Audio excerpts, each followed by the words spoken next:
We are good. Hey, got to turn that mics on, baby. Welcome. Oh, man, what a crazy football weekend that we just, I don't want to say endured because I enjoyed every single second of football. I don't think we've ever in our life watched as much sports as we have this weekend, and then it's only continuing today, and I love it. I mean, what more is there to say? 6 games of football on the weekend? Holy shit. I mean, I loved every bit of it. We got to say hi to Sean, Steve, Justin, everybody checking in on Facebook Live right now, and everybody listening on YouTube and watching. And, of course, shout out to everybody on Twitter. Make sure you retweet this. Make sure you share it. And make sure you subscribe to us on YouTube. It's the Morning Wood Show on the Woodward Sports Network. My name is Stick, to my right. Adam. And to my left. The all-knowing morning. one. Oh, God. What is that? It's the all-knowing one. Jesus. Oh. Except, didn't you go 2 and 1 of 3 yesterday in your picks? I went 4 and 2 over the weekend. And 1 and 3 yesterday in your picks? I mean, 1 and 2. There are only 3 games. Am I the only one that had 1 loss? These guys, I'm just gonna kick back. I'm just gonna start the show kicking back, and you guys can make your arguments for whatever the hell you want. Dude goes 1 and 3 yesterday, and he's the all-knowing. This is how we do. Listen, Joy, get your feet off the table and let's go. We also got Corey sitting over there on producer cam today. Hi, Corey. How you doing? What's going on? Good morning, everybody. Did you enjoy your football weekend? Loved every second of it. Sat on my butt and watched all the game. And then we got Alex behind you, and Fish is in the building. So the whole crew's here. It's Monday. We had a great football weekend. Joey, we're going to talk about your little family trip that you guys took all together coming up in just a little bit. But first, let's get into the AFC playoffs. Oh, we're getting right to it. Yeah. Adam, you really going to sit like that all game? I'm waiting. All day? All day? No, I'm here. Don't worry. Okay. Yeah, eventually, that's not good position to pound the table. You're going to fall backwards. I'm worried about I don't you. need to pound the table. Oh, you don't? Okay. No. Well, let's get into it. Depends what comes out of your guys' ass today. Well, Adam was 1 of 3 yesterday in his picks. 1 of 2. 1 of 3. There are only 3 games yesterday. Yeah, 1 of 3. That's much better. 1 and 2 is much better. 1 of 3. That's fine. 1 Still and losing 2. record. Yeah, okay. 1 and 2 That's was fine. your record, Mr. All-Knowing. Yep. The Browns versus Steelers, 48-37. Sheesh. Did anybody see this coming? Sheesh.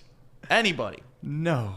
I had the greatest experience on that first play of the game with Marquise Pouncey having the bad snap to Roethlisberger and then bouncing all the way to the end zone and all that led to a touchdown. I actually wasn't home yet. I was just driving back home to watch the game, so I was listening to satellite radio, and I got to hear that on radio play call, and it was so exciting just hearing them call this play. What did they say? Like, oh, my God! And the snap from Marquise Pouncey goes high, over the head, Roethlisberger going to the end zone, from the 10 to the 5 to the end zone. Like, it was just so exciting. That is awesome. It reminded you of that Peyton Manning Super Bowl game when the first snap just went straight over Peyton's head and just kind of set the tone for the entire game, really. It does. We're waiting on you, Adam. Any input would be great. You haven't asked me Adam anything. just like this. You haven't asked me anything, so I don't know what you guys are waiting for. Oh, well, usually you just speak because you have an opinion. I got to ask you stuff now? Is that how this is working? No. How do you feel about your okay. 1 and 2 wins record yesterday? I mean, How did you feel about picking the Steelers What did you guys yesterday? pick? How did you? Excuse me, what did you pick? I was 2 and 1. That's What- fine. what did you pick? I picked the same, but I'm not sitting I- there did saying you I'm pick all the- knowing. That's the difference. Okay, let's see. When the Steelers were 11-0, do I really have to get into this? All right, do. let me remind everybody at home. Yep. The Steelers were 11-0. I said they were a fraudulent 11-0 football team, and I got shit, of course, on this desk from Mr. Stick here because 11-0 seems pretty consistent to me, and just Damn like right. every other one, I'll his take weak 11-0 every season, Adam. Just like every one of his weak-ass arguments, and a bounce in the wild card, similar to how the Lions always do. The Steelers are now out. They lost to a coachless. Who'd you pick yesterday, Cleveland Browns Adam? Can we team. preface this whole conversation That about who has you nothing picked? to do with the argument. It does. It Why? totally does because Why? you want to You're say gonna dog me for picking the Steelers? I wanna say- to beat I wanna dog you a head because- coachless coach of the year Cleveland Browns team. I'm going That's to what you're dog gonna- you. that's your I'm going to argument? dog you because when the moment came to put your balls where your words are, I you didn't said do it. clearly on you the didn't do it. Oh, please, let me finish. All you had to do was pick the Browns, and you could come at me all day. Right. I'm surprised. Like, Are you guys seriously, gonna let me talk? Just to prove I you're did not say yet. it yesterday. Not yet. Just to prove your point. All season, you keep dogging on the Steelers, dogging on then the he picks Steelers. them. And the only game this year that matters for the team, you don't pick. I made it very clear yesterday that if Kevin Stefanski was coaching, I was going to pick the Browns. Without their head coach of the year, I sided with the Steelers barely, and I had the Browns covering. So please save the bullshit. You guys don't have any argument for anything I've been saying all year over the Steelers. You don't have an argument. You get no credit. I'm sorry, Right. Adam. You get no credit now for everything that you Really? said, which I was on your side for. Really? You weren't on my Everything you side. said. Bullshit. So You this and- is- That's how it was. Let me give shit. you an example. What you're doing right now is Yep. exactly what Anson was doing earlier in the Nope. season. When Baker Mayfield threw for 3 first-quarter touchdowns, he's like, Baker Mayfield! I told y'all, Baker! I called Baker Mayfield! And then we're like, oh, yeah? And he's like, yeah, I didn't start him. It's Yeah, like, but- well, then it doesn't matter! I didn't sit here.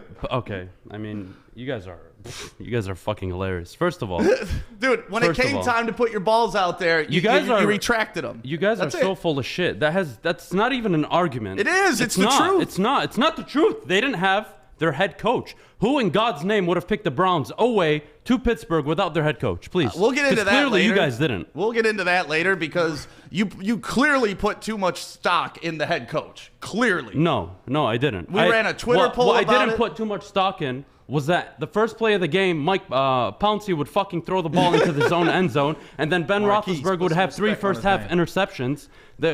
The Pittsburgh Steelers committed 5 turnovers. They completely shot themselves in the foot. Yes. And there's a reason for the last 10 to 11 years, really, they haven't achieved shit under Mike Tomlin, and they keep underperforming in the playoffs for this exact reason. Their attention to detail is shit. And I don't know what more to say for you guys. Corey's got something to say on this. Go ahead, Corey. Talk some sense into this, man. I mean, you can say they've underperformed under Mike Tomlin, but if you look at Mike Tomlin and Bill Cowher, they're pretty much neck and neck for what they've I'm done. not comparing him to Bill Cowher. I'm Who are you talking about comparing Mike him to? Tomlin. Nobody. We're talking about Mike Tomlin. Again, you guys just don't have an argument, so you're just going to throw out random shit and tell me that I'm comparing to Bill Cowher when I wasn't. Like, what do you No, guys I'm want? just saying, like when you're saying he's underperformed, I mean, they're pretty much underperformed with the teams he's had. He's had a top 5 offense and a top 5 defense multiple times. He's always lost to Bill Belichick or whatever other team he's come across in the playoffs, all because of attention to detail. I mean, that's their whole history. I mean, they Under Mike Tomlin, that's their history. and Bill Cowher, they're pretty much the same coach. Mike Tomlin was more consistent in the regular season. Outside than of Bill Cowher. Belichick, who has consistently been in the Super Bowl winning Super Bowls? That's not what I said. No, I'm asking you a question. Nobody. Bill Right, Belichick so- is an anomaly. He's I one know. of the greatest So head coaches holding ever. other guys to this standard I'm where not. every time they make the playoffs that they need to win the Super Bowl or they need not. to you're saying they underachieve Yes, if they they did. don't win the Super Bowl. Did I say that? Did I say that they underachieved by not winning the Super Bowl? What were you Can saying? somebody play back what I said? 'Cause Well, clearly I you didn't say clearly that. won't play back that you picked the Steelers. I said very clearly yesterday that I picked the Steelers. Damn right he Great. did. Without Damn right he if did. that's your argument, like we can stop the show and we can move forward. Like you don't It's have not an an argument. argument, I man. told you this team was an 11-0 fraudulent team. I called it. They've and been then you one picked them to win. Can I finish? They've been 1-5 since. All right. They lose in the wild card to a head coachless team. They completely shoot themselves and capitulate on primetime football. It was fucking embarrassing. So I don't know where you're going with this. I really don't. The point is, you dog on them all season long, and then when it comes Because time, the Browns didn't Are have you a gonna let head me coach. talk? Are you going to let me talk? Are you going to let me talk? Oh my God! You dog keep on putting them. words in my mouth. You though. dog on them for the entire season, right? Yes. Okay. No, actually, I didn't dog on them. I pointed out their flaws throughout the season that you wouldn't acknowledge Right. because you sat up here, play to win the game, 11-0, as consistent as I can tell. I mean, what is more consistent than 11-0? You don't watch football clearly. You don't fucking actually watch the games. Okay. And if you actually watch the Pittsburgh Steelers' first 11 games, Uh-huh. you would acknowledge at least that they were an inconsistent 11-0 team and that their record was very kind to what they've actually performed And your over the argument season. would be so good, Adam, so good, and you'd be able to throw this all at all of us if you just picked the Browns. You please. dug your win. own grave on You this. did, Adam. You man. really, You you guys- can't argue now. You really can't. Right, because Just obviously they have no coach. Like seriously? Because obviously you thought they were the better team going in, so I you did. picked them. No, the Browns were the better team heading in, but they didn't have their head coach. What more do I have to say? And that goes to show And I made it that very your clear. head coach doesn't really mean anything when it comes to just That one game. you're going to use one game, and that trumps the This whole was the argument. game we were was an- debating about. Yeah. That was an important game. It was an important game. Did you call that the Pittsburgh Steelers would have 4 first-half turnovers and that they would completely shit themselves and That be doesn't down matter. 20? It doesn't matter. It that's doesn't that's matter. What happened. All you do is that's you what pick, happened. they win or they lose. That's all you pick. That's the Yeah, argument. but you can't give excuses I'm not giving for why excuses. they win or I'm telling lose. you what happened. Yeah, and that's the game played out to what it is. That's Great. the beauty Right. of football. And the Pittsburgh Steelers again showed how inconsistent of a football team they are. That they couldn't show up to a home playoff and if game you only against would the have Cleveland. picked against them, damn it, you could have railed on us all morning. I but don't see how instead- you're arguing. Right. Like you messed up. That's it. Your team who you thought was going to win did not win. Plain and simple as that. I'm not going to argue with you guys. I'm arguing with idiots. You're the only idiot in this conversation. Right, not really. You've been You talking picked shit. against the team you talk I shit picked about, and against then the you're team mad at without a us head for coach. saying, well, And dude, we're the idiots. when it was Stick. time to sack up We're and the go idiots. against the guys you've been talking about They didn't all have their season, head coach you of didn't the year. sack up. You didn't sack up. That's They the end of still the had their head coach of the year. He just wasn't there present in No that one respect game. on the show. No respect. Well, you didn't You're the sack ones that up. You get respect They when you didn't have sack their head up. coach. They didn't have their head coach. You still picked Everybody on against this the panel picked the Steelers as if you guys are dogging the entire argument because from the I'm whole not season. over here claiming I'm a genius because I picked the wrong team. You're You going are. only on the pick. You I'm are. telling you, this is what the Pittsburgh Steelers have been all season.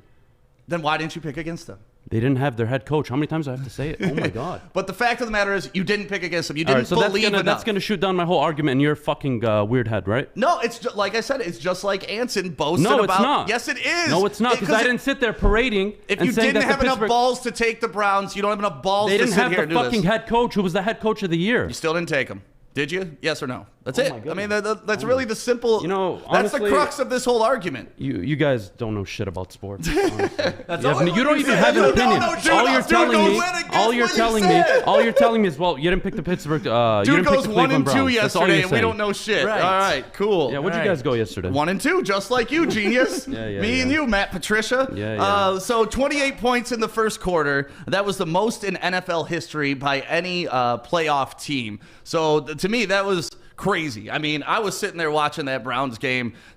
I was shocked by how it was playing out at first, and then you see Ben Roethlisberger just like dumping balls to the other team. Literally. It just, I don't know, man. We were watching a dynasty close before our eyes. Do you think What he's dynasty?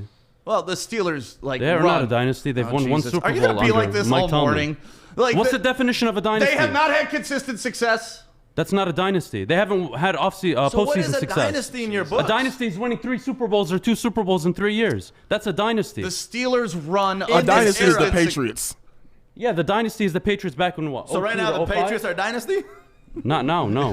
What The Patriots are not a I'm fucking dynasty. hearing The, it. the How am I Patriots, supposed to do the a 2-hour Patriots are show not a talking dynasty about right fucking now. wall? But before Tom Brady left, those past 4 or 5 years, they were definitely a dynasty. Or you're a dynasty when you're consistently in the hunt of winning championships. They were in like the past 4 or 5 Super Bowls before like Brady left. So that's Okay, a when dynasty. I say dynasty, I mean this run of success. Is that okay? Is There that was okay for Regular your season sensitive success, whatever. opinions? That's not a sensitive opinion. Okay, it's so the right but- opinion. So this could be the end of their solid run in the AFC. All right, we got one by them. If he Angry doesn't Adam. talk, is that what- means you're good. Right, that means Just keep going. That means Yeah, you guys Angry keep Adam. going. Shit. And make sure believe you I have to follow sit up Adam here for on 2 Twitter hours. for all of his insight and opinions. He's got his own Twitter now. Shout it out, No, Adam. I don't want to shut up. Shout out your brand. Come Shout on. out I'm your not trying brand, to. buddy. Come I'm on. not trying to build Create my your brand. brand. Why'd you I don't make a need a Twitter? brand because I wanted to catch up with all the social media shit. And then while you're following people His and brand is interacting, at Adam Baydoun. Adam Baydoun. It's not a brand. It's just me. I'm not trying to Brand. brand myself to something I'm not. So. follow Adam. Make sure you give him a follow. It means a lot to him. I even shouted him out last night on our Twitter at Woodward Sports. Yeah, I said, follow this man. So we got to get Adam to where he needs to be on social media. I don't want to be anywhere. I'm happy with where I am. I don't want people to know We're just shit trying to about help you me. build your brand. That's Right, it. man. You That's all make an we want. account. Why'd you make an account if you Right. don't want to be there? Because I love Twitter. Twitter is where all the action for sports is. All the action. Adam Baydoun Twitter. right. So can we get into some of the stats of this game, which I think these are some fun stats. Like even though Ben played like absolute shit, he had 4 interceptions. But if you take his yards and his touchdowns, if you're playing fantasy football, you're taking this game all day long. 501 yards and 4 Sheesh. touchdowns. That is crazy stats. 500 yards. That's freaking unreal. Yeah, the Steelers. Adam, what do you think about Ben Roethlisberger? Do you think he's done? I think they need to reevaluate it. They've kind of shot themselves in the foot by not drafting a franchise quarterback more in advance. Ben Roethlisberger has been one of the key reasons that they've underperformed in the playoffs. When they've walked in with a seed or whatever you call it, a bye week. Ben Roethlisberger, turnover-prone playoff man. This is what he is. You can look at 500 yards and 4 touchdowns. What I see is 4 interceptions. Yeah. And 0 control of keeping his team in the game. They were out of it. You can look at the first quarter, 28-0. After that, they outscored the Browns 37-20, but the Browns were coasting. They were running the ball to waste time. They ran the ball 31 times. They didn't give a shit. The game was over. So those yards are meaningless to me. Ben Roethlisberger It got a little didn't tight perform. at the end. Like there was some cause for concern at the end, at least. I was never worried. It was 14-13, the score in the fourth quarter. Yeah. So they offset each other in the fourth. I wasn't too worried. Yeah. So I mean, if you were playing fantasy football or your DFS yesterday and you had Ben Roethlisberger, you had a good game though. I mean, even though the guy threw 4 interceptions, you had a good game. Offsets that with 500 yards. Yeah, Baker had 263 yards and 3 TDs. And the interesting thing about Baker's game is he really didn't have to throw the ball more than 15 yards down the field. Like, I don't think they had one deep ball pass yesterday. So that's kind of what the Browns need to do to be successful. And, coming up next, they got a big game. You guys think the Browns? Chiefs. The Browns Chiefs don't have a chance. You don't think they have a chance? Their defense did look good, though. That's something that, I mean, No, you gotta have no, strong I don't think it was their defense. defense. It was just Ben Roethlisberger's dumbass. He should be dumbass of the weekend, honestly. Dumbass of the week. Eric Ebron, the former Detroit Lion, who should be on the Baligian and Bell show today at 11 a.m. He committed to it, but, we assume he's going to be there. We put it up on our social media, so hopefully he's feeling the pressure. Did you guys see the comments on that post, by the way? Yeah. I don't want to dog him too Yeah, much we because can't dog on him, it's but it was Joik's funny. boy. That's why Yeah. he's getting on. Like, Joik and 100%. him are boys. So he'll be on at 11, and he had 7 catches, 62 yards, and a TD last night. So not a bad game for Ebron. You can't Nobody wait will to remember. They got embarrassed at home. Yeah, I can't wait to hear his opinion on what happened yesterday or what he can and can't say, I think he'll come out and say that we totally shot ourselves in the foot. If Yeah. we just played normal, basic football, we probably would have beat the Browns. And it's that simple. Yeah. All right, well, let's move on to another AFC game. Not quite as big of an argument because we didn't have shit rolling around this whole season on these two teams. The Ravens versus the Titans. This game, you could see it playing out, actually. Adam, I texted you mid-game. I said, Titans are in trouble. And you could just tell that they had no answers for the Ravens. The Ravens completely dominated the football game. Yeah. When we were doing the pregame show on Sunday, I made it very clear that the Ravens have a top 5 defense. Yep. This is not an easy matchup. Defense travels. Offense doesn't always travel. It's inconsistent at times, especially in the playoffs. So you saw with the Titans, Ryan Tannehill was limited. Derrick Henry was completely shut down. They couldn't get the eliminated offense. shut down. They couldn't get the offense rolling. It was really an ugly game that really favored Lamar Jackson and the Ravens. And this is a huge step for the Ravens, especially under Lamar Jackson. They needed that first playoff win. It's so important to that team chemistry. They have a tough matchup with the Bills next week, but again, his first 2 playoff games, he threw the ball on average 44 times. Last night, only 24 times. It's the key to success. I'm not saying he can't throw the ball completely, but if you can limit the amount of throws Lamar Jackson has to do in a game, you're giving yourself a shot. He ran for 136 yards. He had a couple touchdowns. It was an impressive game for Lamar. Yeah, he ran for 1 touchdown, yep. Yeah, well, 2 touchdowns total, 1 passing, 1 rushing. Correct? That run that he had, that like 50-yard run, that Dude, was That's so what beautiful. that was MVP Lamar Jackson. Yeah. And he showed out today yesterday. And that's what the Ravens need. If the Ravens can control the clock like they did, they have almost, I believe, 38 minutes of clock control. Like, if they can do that, they're going to be a tough out.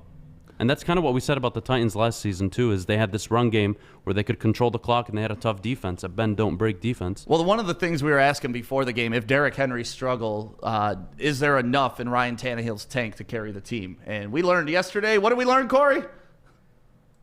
No. It's a few stats that I want to bring up about that game, too. Go ahead, man. From rushing first downs, Baltimore had 13. Tennessee had 1. Wow. Rushing. Rushing With Derrick first down. Henry. With Derrick Henry, only One. had 1. Jeez. He only had 1. And that was also yesterday, that run that you're talking about, that was Lamar Jackson's first career rushing TD in the postseason. And you should have video of that over there, too, if you want that touchdown run. Because it just shows how next level fast he is compared to any other NFL player. Like, he turns on those jets, and boom, he's gone. Because it's coming right at you. If they have a chance at him, then no angles you can take to catch this guy at all. Lamar Jackson, just pure speed. And you see the Titans starting the game out by a 10-0 lead. Yeah. What I'm so happy about for Lamar Jackson is that not only was this his first playoff win, it was his first win against the Titans, and it was his first double-digit comeback. So it was just a great performance by him. You know he's never won a championship at any level? Wow. Yeah. Did you hear that yesterday during the game? He's never won a high school state championship. He didn't win one in college. And Not even like a flag football championship? That's what I'm saying. Like, you're that big of an elite athlete. You would expect Lamar Jackson to at least win the high school states at some point. Yeah, I mean, he has 4 years to do it. But, I mean, it happens. I don't think that's a knock translating to the NFL. I mean, No, but it's like it goes back to that Peyton Manning thing where they all said that he couldn't be a winner, that he could never win the big game, and that's what they're saying about Lamar. And then they track back to like, well, and when he was 8 years old, he didn't even win, and now he doesn't even win. It is unfair, but it's what they do. look, it's still the Ravens aren't a complete team. Lamar Jackson still has a lot of development to do as a quarterback. He needs to improve his footwork. He needs to throw the ball much better. Yeah, he was 17 of 24, but he only threw 179 yards. They weren't asking much from him, nor should they. Passer rating is 75. What I love about the Ravens is they understand what they are, and they're not trying to be something they're not. Right. So they know that Lamar Jackson is limited for now as a thrower of the football. Joique Bell, I don't know how you think he can throw better than Cam Newton. That's some bullshit, but we'll talk about that later. Yeah, you got to come on Joique's show and yell at him. Dude, some of the stuff I hear Joique will drives me get up nuts. and smack you. It's all good. It's all good. So, yeah, then we As long got as I'm right. one more AFC playoff game that happened. That was on Saturday. One more thing I wanted to actually. Yeah. When the Titans punted the ball on 4th and 2, when they were at their 40, Yeah. might have been the dumbest play calling I've ever seen. What was the score at the time? 13-10?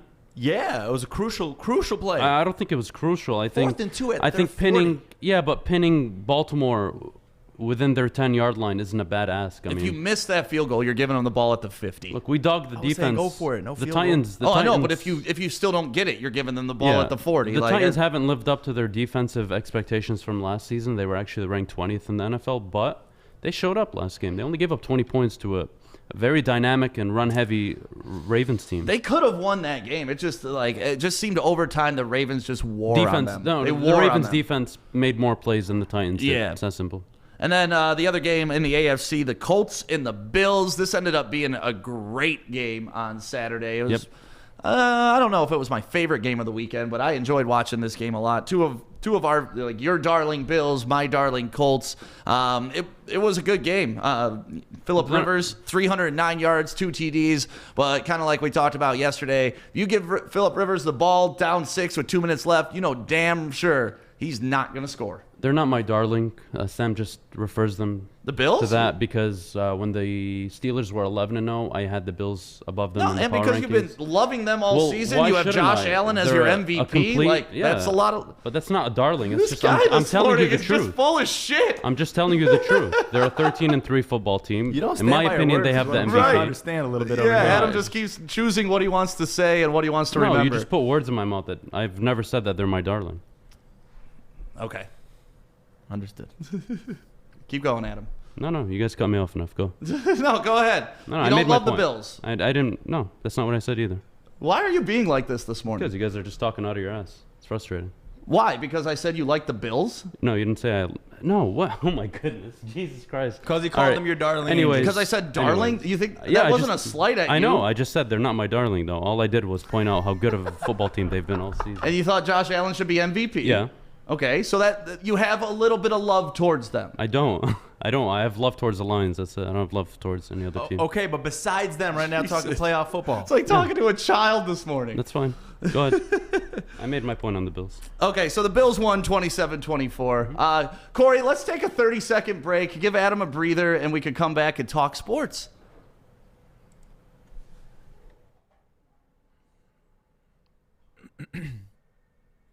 Welcome to Grow Green, the green standard for garden supplies here in Michigan over the past 10 years.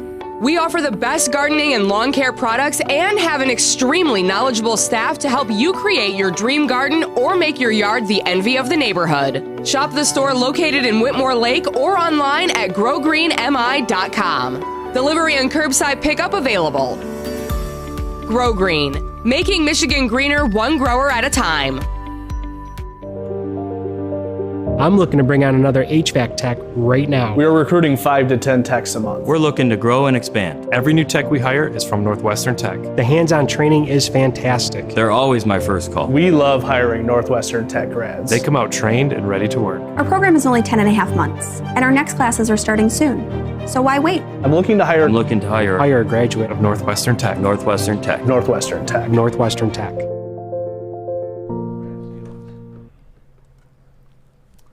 All right, now let's move on to the NFC. Jason got the best comment, though. What Jason Sorry said. to cut you off, because apparently we can't cut people off on the show. But he said that we should go to timeout. Yes, we all need a timeout. Let's get into the NFC. There were some great games in the NFC this weekend. Let's start off with the Rams and the Seahawks, which probably the really only big upset of the weekend, if you wanted to call it an upset. I didn't think it was an upset. Oh, of course not. I didn't. Okay. Let's see. Cam Akers had 131 yards rushing, so that was a big game for the rookie. It's good to see him getting some run like that. And then the interesting storyline of the whole game is the quarterback situation that's going on with the Rams now. Because moving forward, they got Jared Goff with surgeried thumb, which looked crazy swollen in the game. And then they got Wolford, who is out with a concussion because he got hit right in the noggin. So, Joey, what do you think they're going to do moving forward? And just overall, what do you think of the Rams beating the Seahawks? They weren't favored in the game, so it's an upset. See, when you see the Seahawks just could not stop the Rams' offense. Right. Their run especially. But to me, the Rams' defense is the best in the league. It's no surprise. Yeah. And then you see is Aaron Donald going to be okay, though? That's the big question, if Aaron Donald's going to be okay. I mean, his ribs, it looked like his ribs were messed up from when he tackled. He fell right on top of Russell Wilson, fell right on top of him. That is a major, major, major loss. I mean, he could be the defensive MVP of the year. And if he's out, it definitely changes the entire scheme for the Rams. And even when you see Troy Aikman saying that Aaron Donald is the best defensive player he's ever seen. Yeah.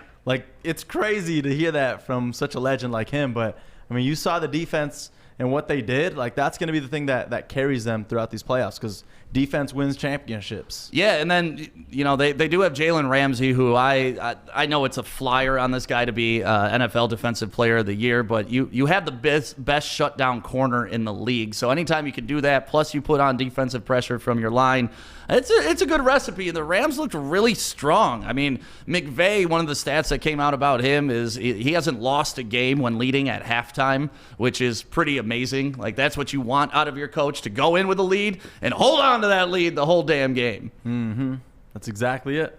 Adam, your thoughts? Yeah, it didn't surprise me. I had the Rams winning for a reason. I love their defense. I've been praising it all season.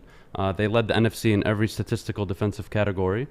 The major thing for me was Sean McVay. Sean McVay made the biggest difference, as well as their defense, but they walked in with their backup quarterback. He goes out. They only asked Jared Goff to throw the ball 19 times. He only completed 9 of them. So they weren't asking much. They were winning the possession game. They were controlling where the Seahawks would start on the field. Their defense was fantastic. Unlimited pass rush all day on Russell Wilson made him totally uncomfortable. DK Metcalf only caught 3 balls against Jalen Ramsey, which helped a ton. And yeah, it didn't really surprise me. I didn't see this as an upset. I feel like the Rams fell off towards the last few games, and then they recovered against the Cardinals week 17. But for me, they were the best team in the division, and they showed it. And then the next game in the NFC, we had the Bucs in Washington, and Tom Brady gonna Tom Brady, because that's what Tom Brady does. Like Chase Young said, he wanted Tom, and he got full Tom. Corey, I know you love that. What did you think while you were watching that game? Once again, like I said, I didn't get much right this week, but I said be careful what you wish for, and he got it. I don't even think he really got at Tom at all, really. Right. As a defense, they put some pressure on him, but Chase Young didn't really have much of an impact on Tom. What he had to do. No, and that was the thing coming into the game. Everybody was saying, I don't know, their defensive line, he's an old quarterback, you get some pressure on him. And that is how you beat Tom Brady. They, just Bruce Arians drew up a good scheme to where Tom was getting rid of the ball quick, and they really couldn't get him. And plus, you add in what Fournette did with 93 rushing yards, kind of managing the game over the course of the game. It really took Washington out of it. Yes. The thing is I like their defense. They're going to be good for years to come, and I don't know how to pronounce his name. I want to call him Heineken. I want to call him Heineken. Remember the Heineke Bowl? There used to be a Heineke Bowl. I don't know if he's related to that, but that's it, Heineke. Yeah, I knew that the Bucs were not going to lose that game because Tom Brady was not going to allow himself to lose to an XFL quarterback. That was just not going to happen. But I think he just played himself into a contract somewhere. Oh, yeah. And he was from the AAF, the American Allegiance of Football, too. But, yeah, he had 306 yards, 1 TD, 1 interception. He's at least going to get a backup role in this league, right, Joey? And especially when you step up. I mean, this is his second career start. Right. In the playoffs. So it's like that was some big shoes to fill with Alex Smith being out. But, I mean, it was awesome to see him shine in the way that he did.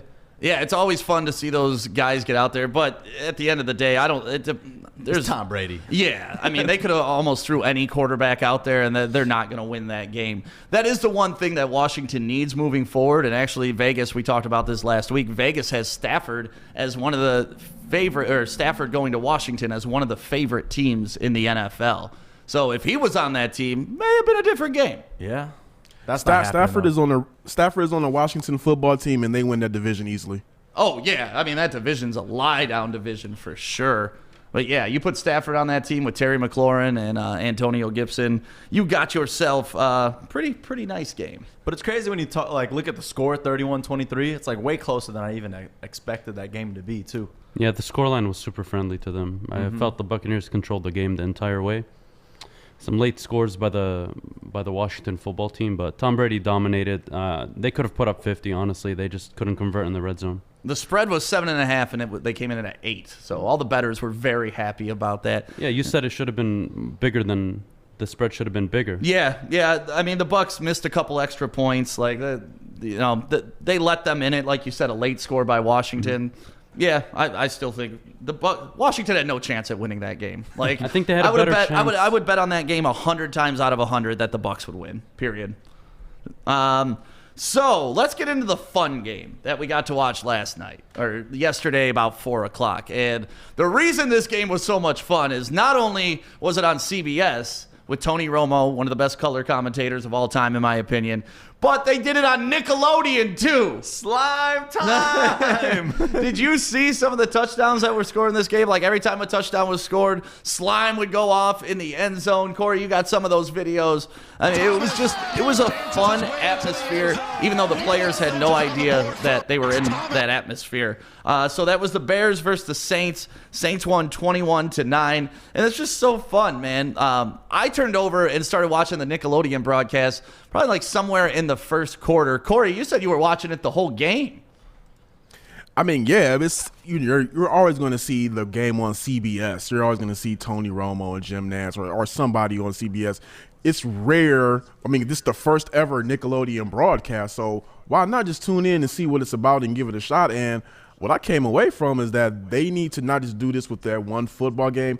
They need to somehow incorporate that with all the professional sports moving forward, because I believe it's a great way to teach the game to kids who are unable to catch up with the terminology that are on CBS or Fox and whatnot. Yeah, it was awesome. They had young Sheldon on there explaining a rule. Every time there was a rule that went up, like a holding or a pass interference, young Sheldon would come on and explain it to people in terms that your kid was understanding. Former Lion Nate Burleson was doing the play-by-play.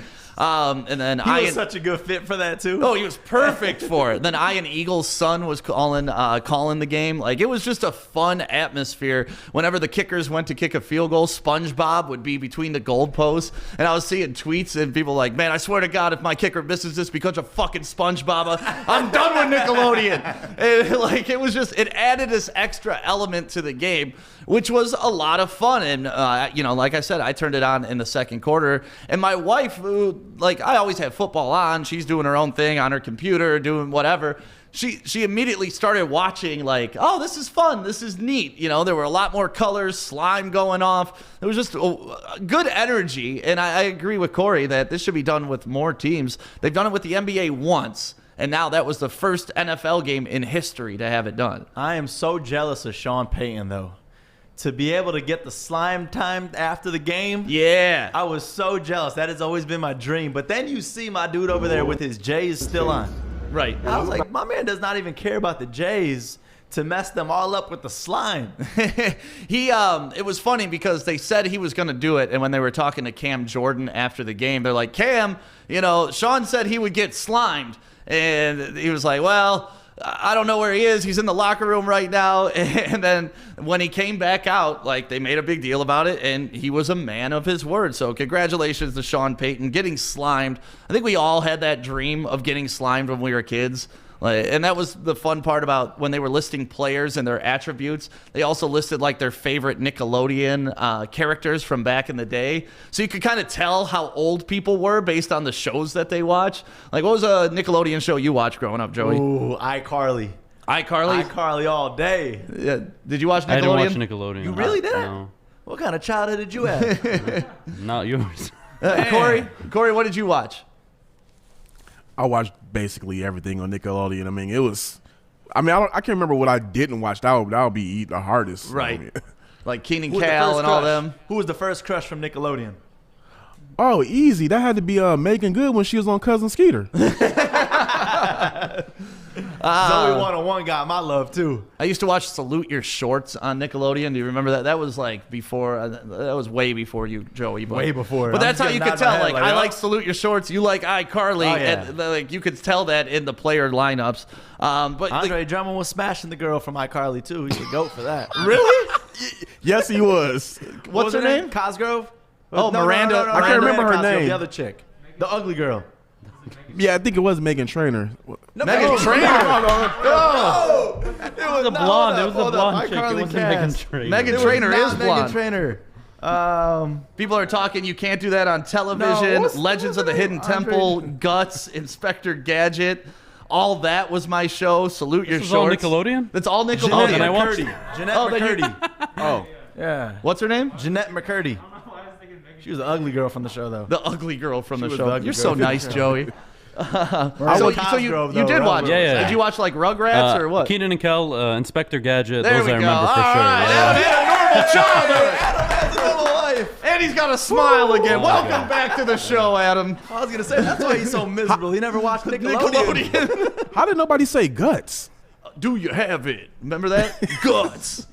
I thought Guts would be so good because I always wanted like a young and American Gladiators, and I thought Guts was going to be there with the aggro crag at the end, and it just turned into like you'd run through, do your little physical thing, then you'd run into somebody, they'd ask you a question like, "Yeah, the boiling point of water is," and it's like, come on, man, like let these kids be athletes, like let them run through the aggro crag. I don't give a shit about the boiling point of water. But those were some great times back in the day. Double Dare, people are mentioning. Cat Dog. Cat Dog? Yeah, Cat Dog. Ren That and was a good one. Stimpy? Remember Ren and Stimpy? What was the one with Jawbreakers? Jawbreakers. Where they'd chew on the big ass gum and they'd walk around? I don't Corey, know. Help me. I don't know that one.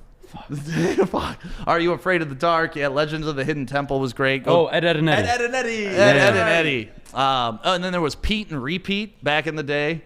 Man, Nickelodeon had some great shows. But it was really cool to see them get involved with the NFL and to up the broadcast and make the game fun. My favorite meme all night was like parents just like laughing, and it says, when my kids say they're done watching football and want to put on Nickelodeon, and then they flip over and boom, football's on Nickelodeon. Got you, kid.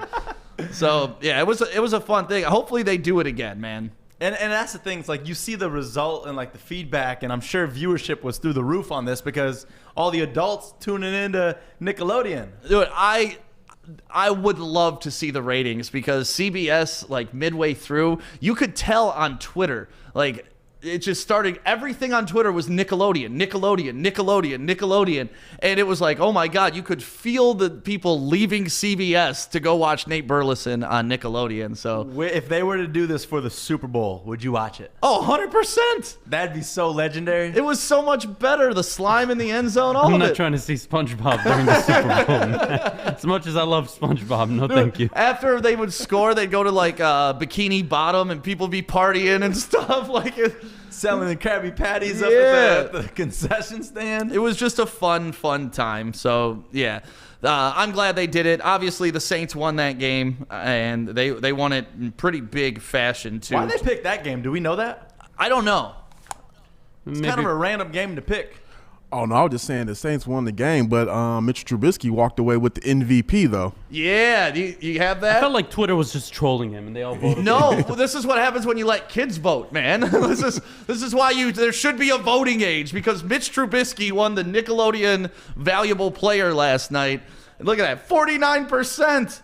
That's bullshit. That's horrible. I don't know what you guys were watching or what the kids were watching, but that makes no sense to me. Yeah, during the game, like Nate Burleson's like, oh, well, he's trying to explain it, and they're like, well, you know, he didn't win the game, but at least he gets to go home with something nice. Like, they try to play it, but obviously, That's horrible. Them kids were stupid when they were voting on that. But Burleson played it off well. Yeah. Matt Nagy and Mitchell Trubisky need to be evaluated after this. Well, not after, during the offseason this year. Right. They've regressed ever since their 12-4 season, and that horrible loss to the Eagles where he missed a 20-yard field goal. So the double doink. They've done nothing but regress. If they want to keep Matt Nagy, I could give a shit less. I'm not a Bears fan, but they got to get rid of Trubisky if they want to go anywhere serious in the next 5 years. So the matchups for the next round are set. We got the Rams versus the Packers Saturday at 4:35. The Browns versus the Chiefs Sunday at 3:05. The Bucks versus the Saints Sunday at 6:40, and the Ravens versus the Bills at 8:15. That is such a great matchup. The Ravens Bills? No, the Buccaneers versus Saints. Tom Brady versus Drew Brees. Tom Brady could either be sent home by Drew Brees, or he can send Drew Brees home for the final time. That is a great storyline. You look at all these teams left, and there's a lot of good quarterbacks left. Well, all the teams that were seeded correctly won. It was 1-6 on the NFC, 1-6 in the AFC, 2-5 on the AFC, and 2-5 in the NFC. Yeah. You look at the spread, too. The Bills only favored by 2.5. Right now. That's going to be a great game. I'm assuming those lines are going to adjust throughout the week. That Bills-Ravens game is going to be, I think, the second most difficult game of the of next weekend in the divisional round. I think Packers-Rams is a scary game. Yeah, so and I think it's scary actually for the Rams.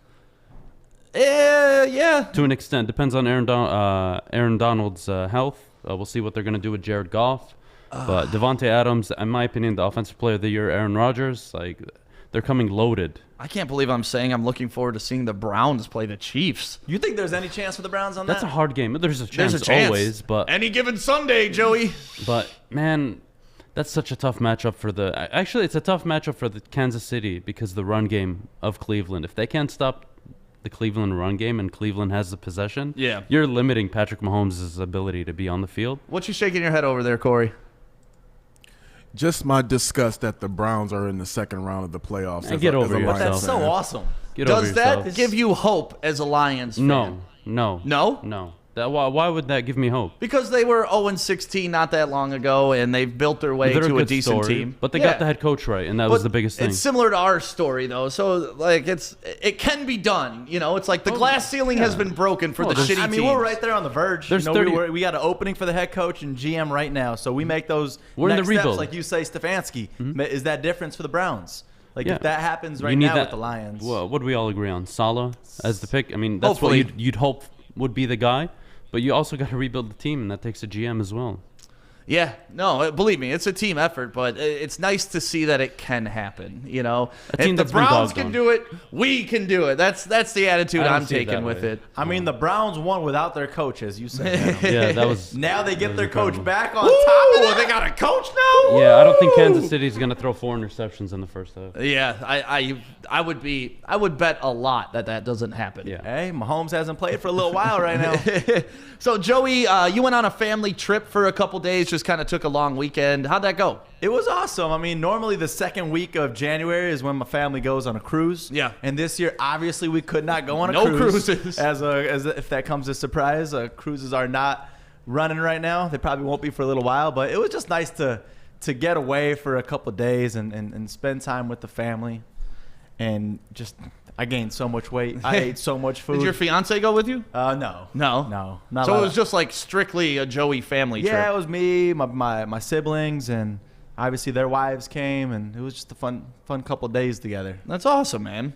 Yeah, and it was you feel one of those, rested? I do. I feel really rested. And Good. It was one of those that was like, damn, this is the horrible weekend to travel because there was so much sports. Right. So it's like I'm over here hanging out, and then I got to all of a sudden turn the TV on and catch up to all these games. And this was a weekend where there was a lot of games. And great games. This is a weekend you didn't even want to travel, man. Like, I was pissed that I had to get off my couch at some points this weekend. Like, all I wanted to do was sit there and absorb football. Yeah. And it was so great. I'm excited that I'm back at least for the national championship tonight. So Yeah. I don't got to be panicking tonight when I get to watch college ball go down. I can't wait for that game tonight. Well, I'm glad you're back, man. We missed you here.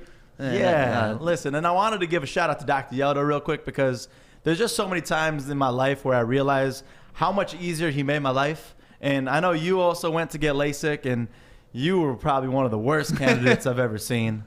They've ever seen. Literally one of the worst. But now, I mean, I got 20/15 vision, never have to travel with contacts or glasses, and it's just so easy. Like, just the freedom that you get when you get LASIK. So call right now at 1-800-398-EYES or go to YeldoEyeCenter.com. Yeah, support good people. Dr. Yaldo, local guy, great guy, has definitely changed lives, changed our lives for the better. Like, I can actually read stuff across Woodward right now, like the left lane must turn left sign right there. That honestly, I would have to be right up on that shit a couple years ago to even. That's far, too. Damn. It is far. Yeah, I can read really well. So thanks to Dr. Yaldo, and I'm glad you got to enjoy your vacation a little bit better because you could see. Especially now that we're new at this job, it made me like I was really missing work. Yeah.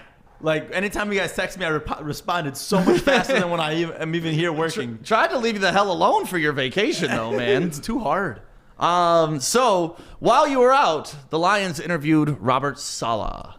And some shitty blogger from Houston put out a fake article saying that the interview went poorly. Okay, I was going to say, I saw both sides. Yeah, that was a blogger from Houston put that out. It really has no weight, and the internet ran with it. The internet went wild with it. But from all reports that we've heard is that the interview with Saleh actually went pretty well. But I hear the interview with Marvin Lewis went very well. Yeah. Those are the two things I'm hearing. Yeah, I hope to God that that's not true. If we get Marvin Lewis, I will be outside of Ford Field with a picket sign. There's no way in hell he should be the coach. We don't need another Jim Caldwell.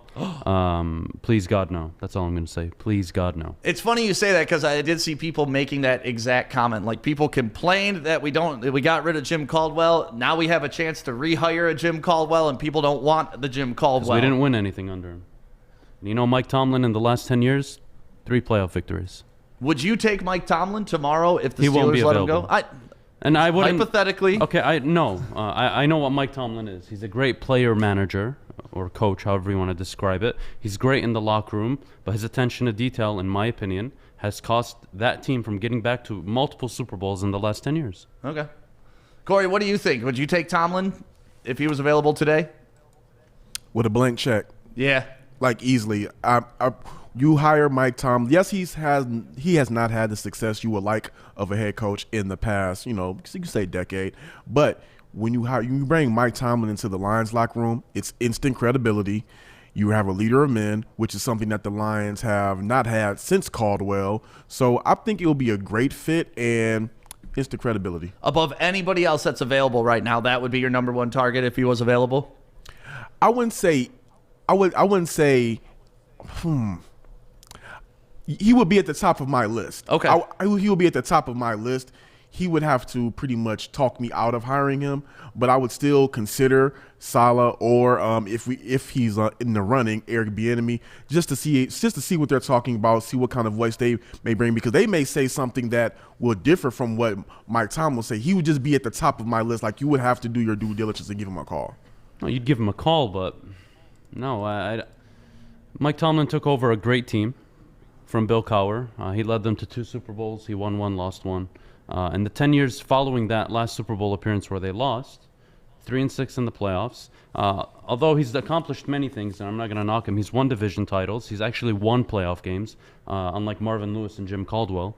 So if he's available, you definitely take the call, but I just don't think it's realistic, and I think we need more than just a head coach right now. We need a real front office. Do you think if Marvin Lewis and Jim Caldwell took over that Steelers team, do you think they would have done what Caldwell or what Tomlin did with it? They would be a 6-win team. Oh, well, 7-win no, team. not this Steelers team, the coward team that Tomlin took over. No, I don't think they'd get back to the Super Bowl with either of those coaches. Okay. Yeah. Yeah, well, I'm interested to see who the Lions are looking at. I mean, I don't think Tomlin's going to get popped today. They finished 11-5 on the season, 12-4. But you can't fire Mike Tomlin. He's been a model of consistency in the regular season, and when we talk about consistency, he's won divisions. He's won playoff games. Right. Again, the knock in the last 10 years, 3-6 in the playoffs. Again, that team has been so good, and that's why maybe unfairly we criticize him, but they're going to enter a rebuild. I don't think Mike Tomlin is the issue there. They need an offensive line. They need a new quarterback. Ben Roethlisberger threw himself out of the league last night, in my opinion, and he's been throwing himself out of the league for the last 5 years. Nobody's just paid attention to it. Well, another rumor that's been happening is Deshaun Watson is not happy with the Texans. He wants out. One of the scenarios I heard is maybe Tua being traded to the Texans. I thought that was an interesting rumor. And another one, we got the number 7 overall pick. We got Matthew Stafford, who is from Texas. We don't want Matthew Stafford to leave, but if you can get a Deshaun Watson, is that something that you look at doing? That'd just be fun for our Lions offense. Having him and the style that he would change to our offense would be such a fun thing to watch. Yeah, and you could definitely build around him, and that kind of changes who you want to bring in as a head coach, too. Like, do you want to lean more Bieniemy if you get Deshaun Watson? Yeah, I think that makes sense. It's definitely a good fit. I just don't see the Texans shooting themselves in the head like that. I know they did it with D-Hop, but right. You're going to take a $20 million cap hit for trading Watson. You're going to absorb a $24 million cap hit if you bring in Matthew Stafford. Granted, you'll get that 7th overall pick, but, bro, I don't know how that's going to help the Houston Texans. But the thing is, the Houston Texans have already shown that they're not running as a smart organization. They traded Hopkins. Mm-hmm. They spent hundreds of thousands of dollars to hire a search firm to hire a GM and ignored all of the research and hired somebody else. So, I mean, they're already showing right now that they are incompetent. So, I mean, you might as well just try to pick up the phone, call them, and try to fleece Watson out of them. To Corey's point, I would write an open check to the Houston Texans, whatever the hell they wanted for Deshaun Watson. I would trade Stafford. You have him like elite. Yeah. Oh, he's. I think he's a top 10 quarterback in the league for sure. I would trade Okudah, the 7th overall pick, and hell, next year's 1st overall pick. I don't give a shit. You would trade everything? I would trade Okudah. 3 first-round picks? I would trade 3 first-round picks. That's your quarterback for the next decade. Thank you. You need a franchise quarterback. Matthew Stafford has been that, but we know 2 years from now he's probably not going to be here. If you can trade him, sure. That and a 7th pick, hell, I'd rather trade him and Okudah. Get him out. I'm cool. Ah, man, that is a hefty price. That is a hefty price. It's not hefty. You're getting a franchise quarterback. So much more dynamic than Matthew Stafford is right now in his career. Jeff Okudah, maybe 3 years from now, he'll be a very good corner.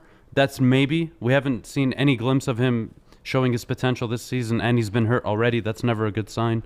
Does it concern you, though, that he's making all this noise in Houston and that may trickle into the next team and he becomes a problem in the locker room? If I worked with idiots, I'd be flipping desks. I mean... Oh, yeah, you pound tables. Yeah. I don't think it's a concern. I mean, when you see how he re-signed that deal, and since he signed that deal, they've done so many things to make themselves not competitive.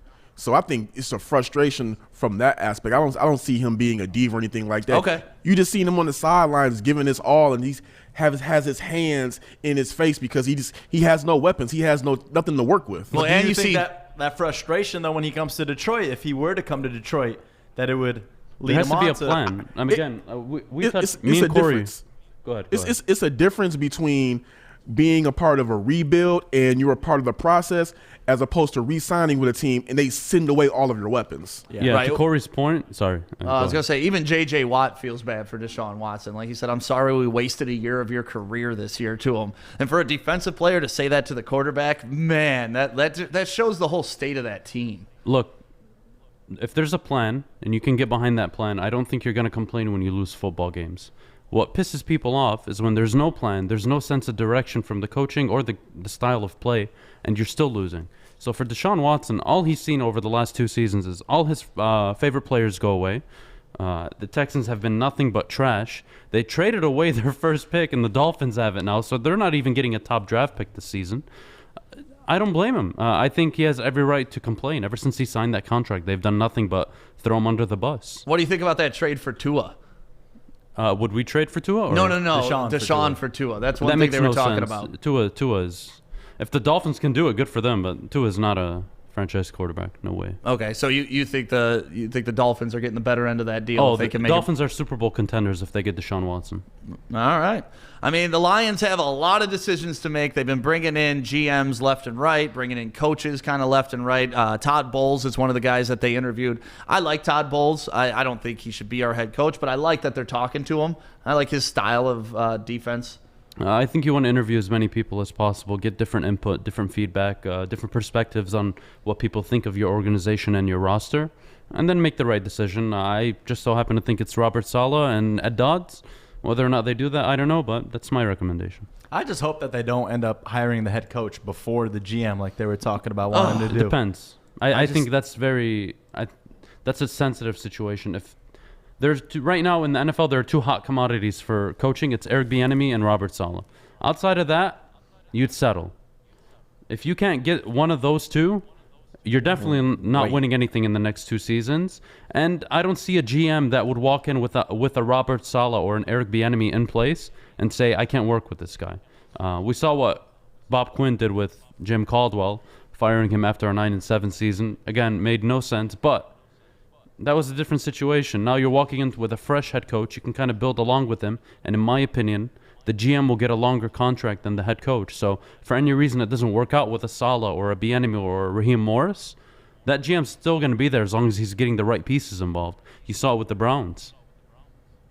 I'm looking forward to tonight's NCAA game, too, because there's going to be a couple players in the game that the Lions may be looking at drafting. I mean, I've seen a couple mock drafts that have Devontae going to us, which at number 7, I don't love a wide receiver, but, you know, he's a skill player, and he'll get some run in the NFL. I've also seen a couple other draft positions where Waddle was falling to us. And so what do you guys think, not only about, we'll get into tonight's game, but tonight's game for the Lions? So what should the Lions be looking for in tonight's game? They should be praying that Justin Fields throws 7 interceptions and he falls in the draft. Yeah, that's what I'm thinking, too. That you want Fields to tank. But then you look at it, because I said that the other day, and then I thought about it, and I was like, well, what's that really going to result in? I mean, if he does tank that far in the draft, are the Lions even going to still want him? Oh, yeah, I would hope so. I would hope they're smart enough to know that this one game doesn't mean shit. It doesn't mean anything. Just like Trevor Lawrence is still going to be the number 1 overall pick, even though last game he looked not great. Justin Fields is going off. I don't care what anybody says. He is going off. You think so tonight? Yes. Especially when you're the underdogs the way that they have been throughout the entire every bullshit thing that they've been saying about, oh, they've only won 6 games. Well, shut up. And then Dabo's dumbass coming in and saying everything that he said. It's all motivation for this team. I love your hatred of Dabo. It's one of my new favorite things. It's just developed too, because I had the utmost respect for Dabo. Right. And then he goes and says that. And then he doubles down. That's the thing that really pissed you off, is when he doubled down on. Like, you could say a dumb opinion, but then when you get smacked, you at least got to walk it back and say, yeah, I was wrong. It's honestly kind of like Adam when he trashes the Steelers all season and then all of a sudden goes against them. Right. Goes for them. Yeah. It changes everything. So, Adam, do you think there's anybody we should be looking at for the Lions tonight during the game? Devonta Smith, some linemen on the Alabama side. I don't see a quarterback, mainly the two, Fields or Lawrence, being available at 7. So the Lions really got to address their offensive line issues that they have, or they trade back and maybe take a lineman later. I don't know, but there are a lot of holes other than quarterback. And if Matthew Stafford is staying for the next 2 seasons, you can afford not to take one in the first round, but you definitely got to take one next year or the year after. But it depends who falls to them. Yeah, I'm shocked at how high people think Mac Jones is going to go. I think he should be a second rounder, but people have him going mid-first round. That's a guy I'd target if I was the Lions in the second round, third round maybe. These mock drafts drive me absolutely insane. Zach Wilson going 4 and some. What the? I don't even feel like they watch film at all. I don't even think they watch the games. I just be like, you know what would drive up clicks? Let's put Zach Wilson at 4. Fucking and then one guy says it, and they all follow in line. They all follow like a bunch of ducks. We didn't even know about him, and all of a sudden Adam talks about him, says, yeah, he'd be a good 3rd or 4th project round. Player. And now all of a sudden the number 2 overall pick Zach Wilson. You got to do your mock draft this week, at least the top 10. You don't have to do the full 32, but I want to hear your mock draft since you always trashing everybody else's. Let's see, Adams, I get it right mock draft. Okay. And then, obviously it's a mock draft, so we can do mock draft 2.0, 2.5, 2.9, whatever. Oh, Please my don't mock play. draft will be what I think what each team should take. Should take. Yeah, what their best fit is at that pick. Trevor Lawrence, number one. Trevor Lawrence, number one for sure. Number one no, for no sure. reason to tease it. One more person that I'm looking forward to seeing tonight, though, is Trey Sermon Yeah. for Ohio State. You know, in his last 3 games, the dude's had I'm going to have you guess. How many yards do you think Over Trey Sermon has 700. had? Over 700. In his last what? 3 games. 600? 636. Wow. In 3 games. Those are some solid stats. It's unbelievable. But, I mean, now he's going against Alabama, so we got to see if he can do that against the Bama defense. Yeah, and that's going to be the interesting matchup tonight. I don't know if Ohio State's defense can keep up with Alabama's offense either. Like it's really going to be an interesting game tonight because we don't have a huge sample size of what Ohio State can do. They only played 7 games this year, not against the best competition in the world either. They beat Northwestern, but obviously they beat Clemson to get here. Right. I don't know what to think about tonight, to be honest with you. Like, if I had to pick today, like in this very moment, I honestly don't know what I would pick.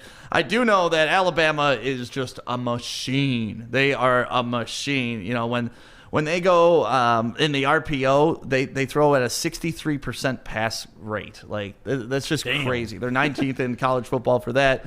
9.9 yards per play, which is 4th. When they throw from 9.9 yards per play? Yep, when they're in the RPO. When they throw from motion at the snap, it's a 68% success rate. That's 5th in the nation. And then when they use good old-fashioned play action, they're 60%, 9th in the nation. That's your favorite play in football? Mine? Yeah. I do. I love the play action. It's like the pick and roll, man. It's just basic. It can't be beat if it's done right. Right. Yeah, Mac Jones reminds me a lot of A.J. McCarron, if you remember. He won back-to-back national Remember titles. Musburger talk about A.J. McCarron's girlfriend, too? Oh, God, she's so hot. Yeah, Why do quarterbacks always have the hottest girlfriends? That was horrible. But, so creepy. No, Mac Jones looks good. I think, again, he's a fit quarterback. Who takes him is probably more important than where. I can throw Trevor Lawrence on any NFL team, and I'm not worried about him, similar to Andrew Luck. But I'm concerned where Mac Jones falls. And hopefully later, I think it's better for him. He can go to a good team, develop for a year or two, and take over. Yeah, no, I think Mac Jones does. The only thing I don't love about him is he doesn't have the mobility that you're looking for Underrated. in today's NFL. Underrated mobility. I know not in today's NFL, but he can move around. He can get around the pocket. He can escape to the outside and still make the throws. Yeah. The biggest question, though, is going to be Justin Fields in his health, because you saw after he took that big hit in the last game against Clemson, his mobility just was not the same as it was before that hit. So if we get Justin Fields at 100%, I feel real confident with Ohio State. So you got Ohio State winning this game. What's the spread on this game? I don't know what the spread is, but for me, it's just more so like Ohio State's taking this game personal. When you're the underdog as much as they've been, it's kind of you use that more as ammunition, and it's just motivational for you to come out and just shock the entire country. So it's definitely going to be a fight, but what's the spread at? 8.5 for Alabama. What I love about this is the over-under. Guess the over-under on this 67. game. 67? I was going to say 60. Corey, guess the over-under on this game. Some say 6-7. 75.5. Sheesh. Yeah. 75.5. So they are not expecting defense to show up at all today. That is a lot of points. And it's 2 great defenses, too, but it's just their offenses are so good. So are you taking Ohio State with the points? 8.5? No, I'm gonna go under on the points. Under on the points? Yeah. But you're taking Ohio State. Yeah. Yeah. You're taking Ohio State to win? Oh, you're saying okay, so they got to win by 8.5 or more. You're saying? No. I'm saying they have 8.5 points. Yeah, I'm gonna take that. Okay. Yeah, I'm going to take Bama to win and Bama to cover and the under. And the under. What do you think the final score is going to be? I'd say 44-32. 44-32? Yeah. So that puts you at the over. Oh, is it? Yeah. It's 75 though. 75.5. You have 76. If you have 34. I thought it was 77.5. Nope, 75.5. Okay, then we'll do 41-30.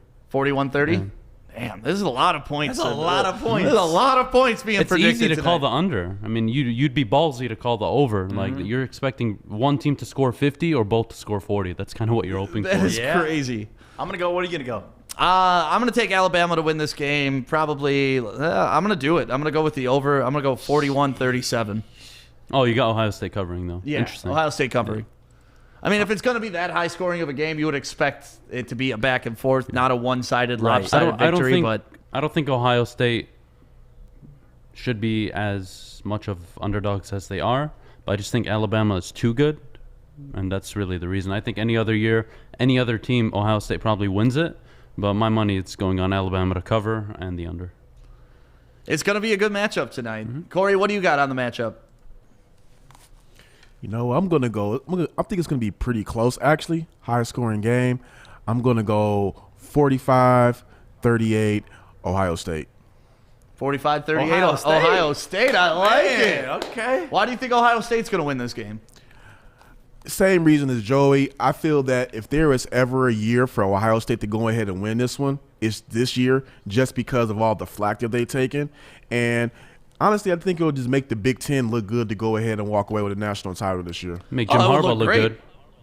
It would Make Jim Harbaugh look good. look good? Yeah, because all those idiots out there saying he shouldn't have signed his extension. I mean, we all know that Ohio State's been whooping our ass. Yeah. So it's well, like, no, you'd be surprised how many people, not only in our chats, but when we do social media posts about Jim Harbaugh or Michigan football, how much they dog on him. Yeah. People They don't know. always People say don't he know can't- Michigan football's history. That's why they dog them. They think that Michigan football is something that it's not. Yeah, Michigan Right. football's lost 17 of the last 19 meetings against Ohio State. Only 5 of them, I believe, or That's 4 of tough. them are with Jim Harbaugh. But imagine this, though. Ohio State wins it tonight, and then Michigan beats them next year. That'd be great. There you go. Then Jim Harbaugh gets his crown back. Everybody's back. He can have another 47 years as head coach. Yeah, Jim Harbaugh's got a lot to do. He needs to beat Ohio State. He needs to stop losing stupid games to Michigan State when he's favored big time. Yes. He needs to get the quarterback right. Don Brown, thank God he's gone. Hopefully they can address that with the linebackers coach out of Baltimore. They've got 2 years to beat Ohio State. If they don't beat Ohio State in the next 2 years, it's going to be hard to sit there and say, you know, Harbaugh, you can stay longer. I mean, he's got till 2025 on his contract, but he's got to perform. Now's the time. He's got to be in a Big Ten title game eventually. I like his linebacker coach signing. He took the dude from the Ravens. He's I mean, ripped. Yeah, anytime you can take a defensive coach from the Ravens, it's a good move. I mean, it helps that your brother's the head coach of the Ravens, so he may have some inside information. Corey, what do you think of that hire?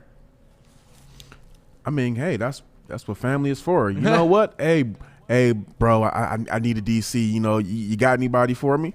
Hey, go over there and go help my brother out. How dope is that, though? Right. He's working for the Harbaughs. Yeah, I mean, if you look at Michigan under Harbaugh, total record 49-22, 34-16 in the Big Ten, 1-4 in the bowl games. But if you look at the years prior to him, they weren't winning bowl games either. He was finishing seasons 10-2, 3 of his last 4 actually, and he finished in the top 15 3 of his last 4 in the 3 of his first 4 seasons. So it's easy to dog him. But Ohio State recruits here, Michigan's probably here, and then you have Bama, Clemson, Oklahoma. These are where all the quarterbacks are going. They're going to LSU. They're going to Oklahoma. They're going to Big 12 programs because that's where you can throw the ball. Mahomes comes from Texas Tech. That's a Big 12 program. Nobody's going to Michigan if they're serious about being a top draft pick in the NFL. I wouldn't say that. I mean, Michigan's done a good job of turning out some solid pros. I don't think Not highly touted pros in the first round.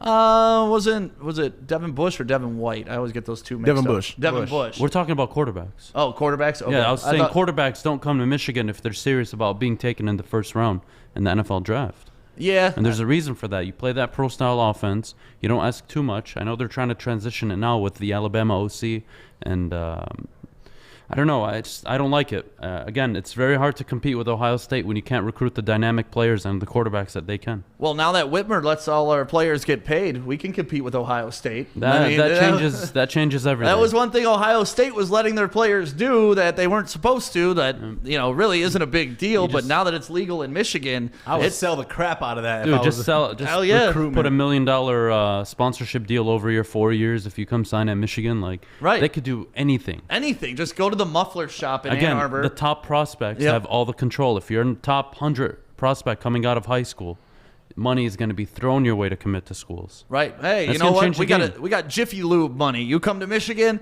hey, and I already got your first endorsement lined up, and it's legal here in Michigan. It's not legal in other states, but we got your endorsement money lined up.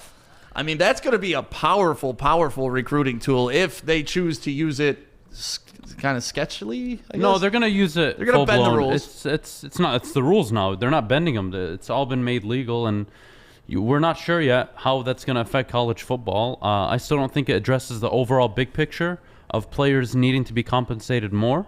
Again, I think this helps the 1% of players that are highly recruited, highly touted, but it also gives, I don't want to say a level playing field, but it helps. It helps that players now can actually get paid without being their scholarships taken away or they have to transfer.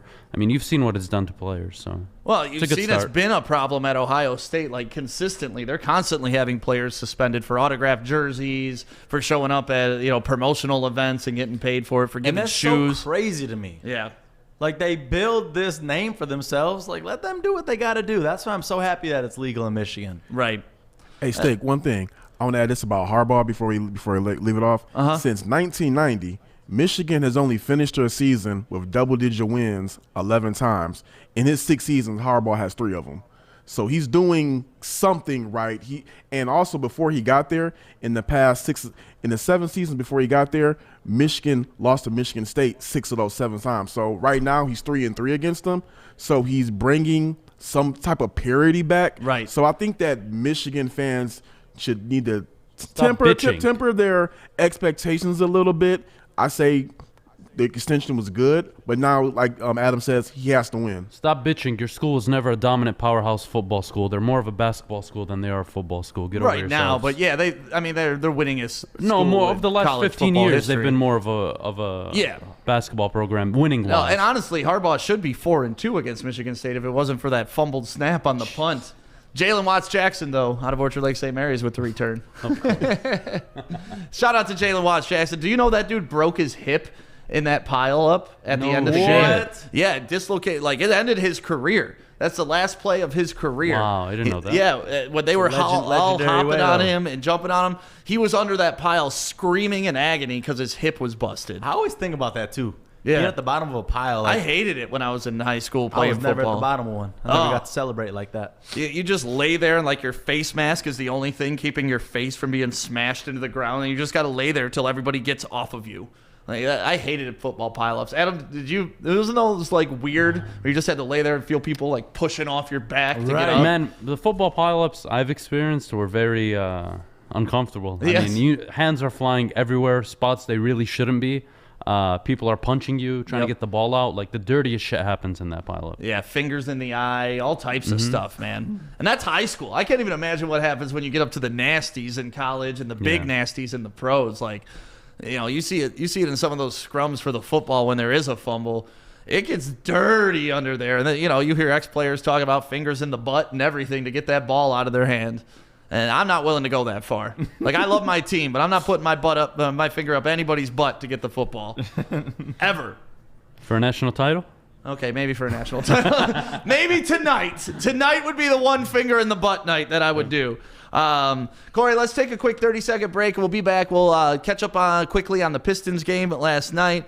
We'll talk a little bit more about Harbaugh and his extension, and then the big debate that's been happening for about 4 days around here. And we got some more intel coming back.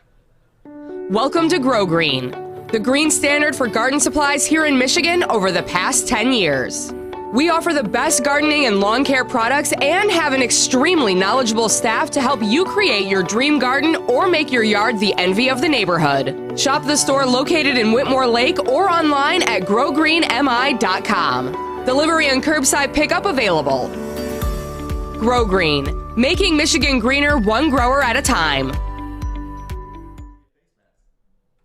Yeah, so we're noticing some people in here that are talking about, I feel like, why do you see more players wearing visors nowadays? And Adam and I were just kind of talking about that. That may be why, is to protect your eyes, protect a lot of things, because you wish you wore a visor, right? Oh, yeah, I regret not wearing a visor, not just in middle school and high school, definitely. I mean, the amount of face masks you can prevent by wearing a visor, I mean, this is so much easier to grab than maybe your chin level, so It's not fun getting face masked. It's not fun getting poked in the eye when somebody is trying to grab you and you stiff arm them and they don't see what they're doing because their helmet's down and they just plunge their goddamn hands in your face. Yeah, but you want those face masks. I know it sucks, but you want those. And you want them for your team, but I'm not trying to get poked in the eye every 3 times I get tackled running the ball. Yeah, that part's not good. Yeah, I was all like padded up everywhere else, like arm pads. I had the neck roll, like I had all of that, and it You just had the spat though. it made me look huge. But I wasn't like sweet like that with the spat. Like some kids,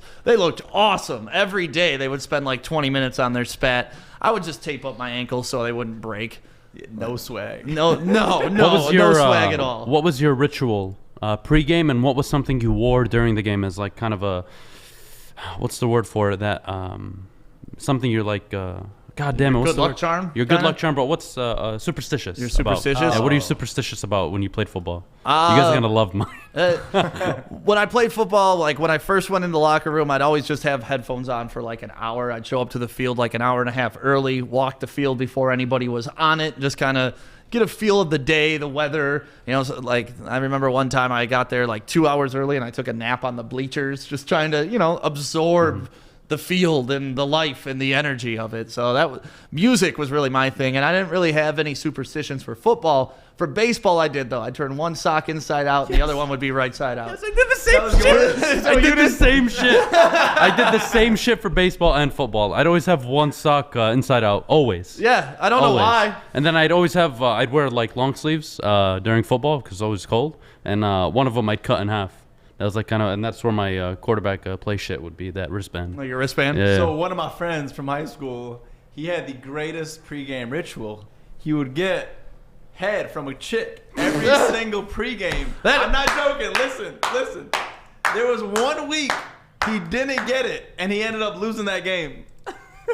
Dude. Whoever that girl is that didn't supply him with that week, that loss is on you. All on you. But That like is no horrible. joke, every single game, and I remember he went undefeated. No and then way. He lost one game. I'm not even joking. You guys want to hear something that happened to us my freshman year? So we went to the state semifinals, and we were so arrogant. We dominated every team we played. We'd win by 30 points, 40 points every game. It was probably the best team not to win a state title in Fortson's history, right? So I was a freshman that year, and everyone's playing, and the week before the state semis against Lake Orion, they bring out this terrible towel mimic similar to the Steelers. Totally fucked everybody. Everyone was so arrogant. Everyone was so cocky, like we were gonna run over Lake Orion. First play of the game, pick 6. State dreams gone. All downhill from there. Yeah. I mean, Lake Orion has put out some solid football teams over the year. Dude, my junior year, we lost to Ortonville, Brandon. Ortonville. Yeah. Like, Come on. I know, man. They It even was play football out there. I know, but they beat us, and it was one of those games we shouldn't have lost. Like, we were undefeated going into the game.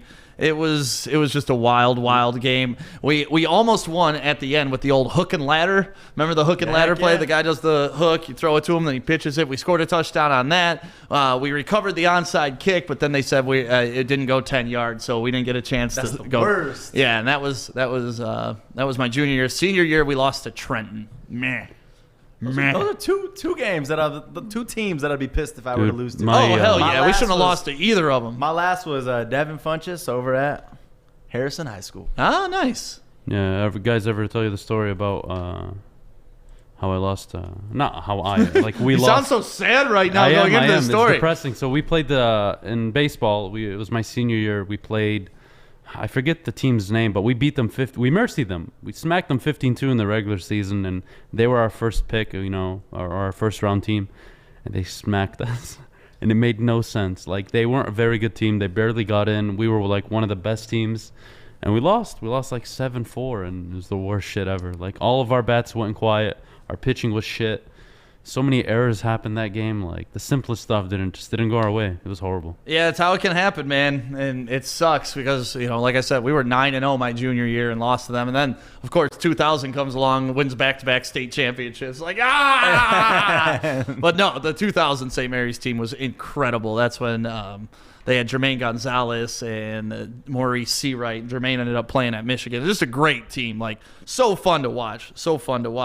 Speaking of teams that are fun to watch, but not winning right now, the Pistons. They had another decent game last night against the Jazz. They got off to a slow start. They were able to pull within a couple points near the end, but just didn't work out. They lost 96 to 86. Jeremy Grant, once again, 28 points. Dude is turning out to be an absolute stud for the worth Pistons. every dollar. But the big question on everybody's mind is, where's Sekou? Where is Sekou? What happened to Sekou? Like, we came into this season looking for some Sekou action. He got 5 minutes last night. I'm gonna trust Casey. I'm sure it's a medical issue. I'm not gonna worry too much about it. You think it's medical? It has to be. Why medical. are they not addressing this though? Multiple reasons. Maybe they don't want to expose it. Maybe it's something that's super sensitive, but and not enough to keep him out from playing. I don't understand it, but I'm not gonna worry too much about it. I think Sekou showed enough in the preseason where, he's developed his game better than it was last year, and he'll continue to develop. He's a baby, 20 years old. 20, so, right? I think Josh Jackson being there is like a big factor in it, but Jeremiah Grant is balling out. Corey's been high on him too. I mean, Corey's been right most of the time on the Pistons, but again, I want to see Saddiq Bey get 28 plus minutes every game, and Sekou's got to get at least 18. That's the thing right now. Where's he going to develop? Someone was commenting that I feel like right now for the Pistons that they're letting all these guys get their growing pains out of the way and get these minutes that we know aren't going to be great minutes right off the rip. But Sekou's not getting that opportunity to get these great minutes right off the rip. Yeah, I mean, it's a young team. The minutes are there. You just have to go out and grab it. I think Saddiq Bey's done a great job of that. Grant's done a great job. Even Josh Jackson to an extent. I don't know. The minutes are there. I need to see more of Sekou. He needs to develop. And if he's hurt, just don't play him, please. It must be something in practice because all of these other guys are getting opportunities to be on the floor a lot longer. So while he might have looked, seen some flashes in preseason, it must be something that is not translating over during the practices as to why his minutes are getting limited. Because I honestly don't understand it. But I mean, Saddiq Bey is what can you really say about him right now? He's playing like an All-NBA rookie honors right at the current moment, and that's going to take some of the minutes where Sekou should be getting at the 3 spot. Yeah, I'm actually kind of relieved to hear that Adam thinks it's an injury. Oh, why? Just because it doesn't make sense to me at this point. Injury actually does make it make sense. I mean, getting 5 minutes, maybe they're trying to bring him back slowly from something that we don't know about.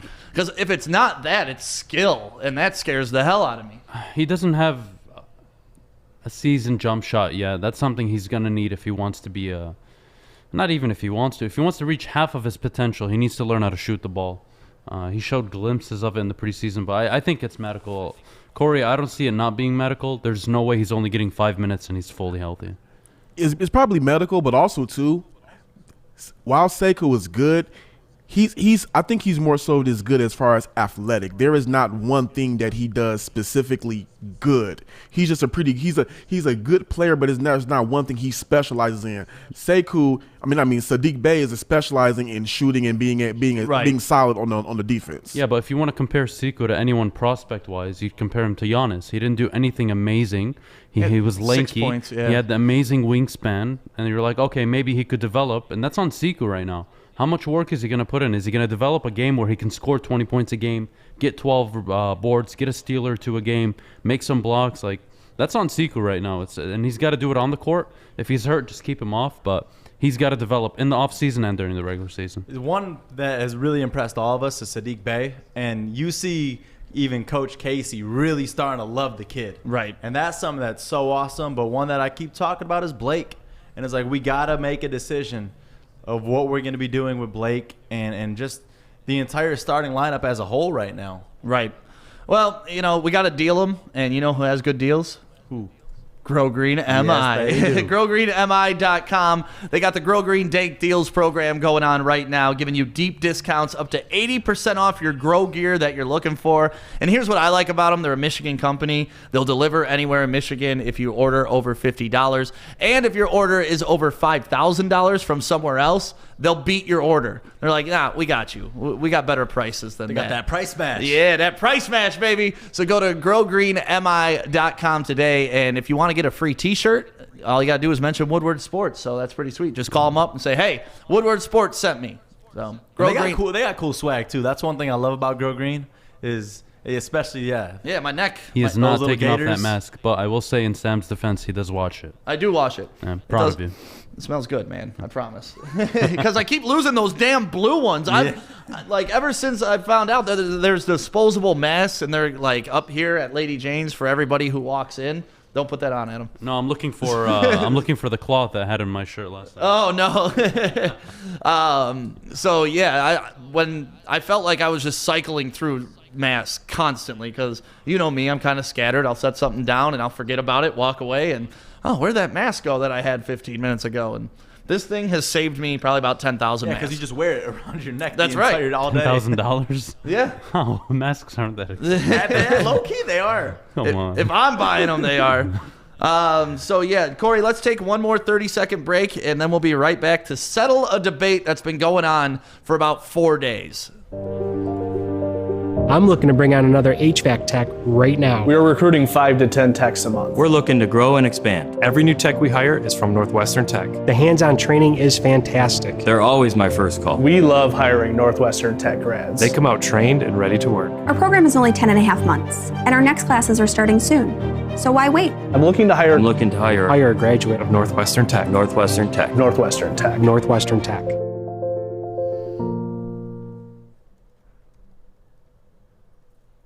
So with Kevin Stefanski out yesterday, on Friday we kind of got into a little debate. Would you rather go into a playoff game without your starting quarterback or without your starting head coach?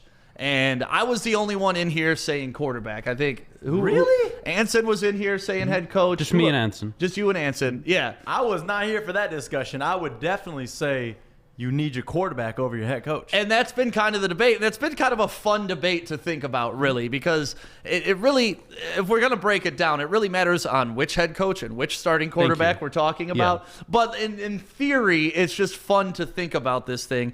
And, you know, like I said, Anson and Adam were both coming at me on Sunday about this. So I decided just to put up a random Twitter poll. Yeah, that Twitter poll actually shocked me. And I wouldn't say I was going at you.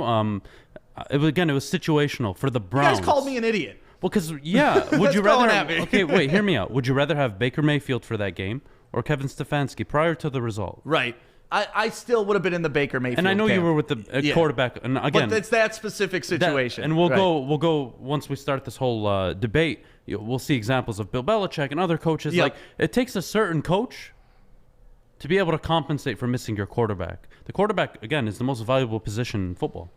Oh, for sure. So that's not without a debate. But having said that, I think there are a handful of coaches and situations that can compensate for that. But go ahead. So I put it up on Twitter, at Woodward Sports, and make sure you follow us on all social media. It's at Woodward Sports. I mean, we got Twitch, we got Twitter, Instagram, Facebook, YouTube, TikTok, all of it. Come follow us and come find some good content for your sporting needs and just Detroit lifestyle in general. So I put this up on Twitter because I love Twitter polls, and it got a decent response. It got about 100 votes.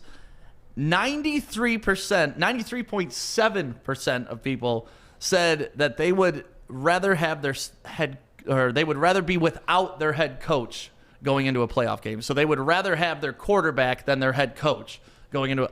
Now, I made this argument, but I did not think it was good. I thought it was an actual 50-50 debate that we were going to experience. See, but the difference on the field without your quarterback who's been there all year with their head coach, the quarterback can serve as that head coach for that one game.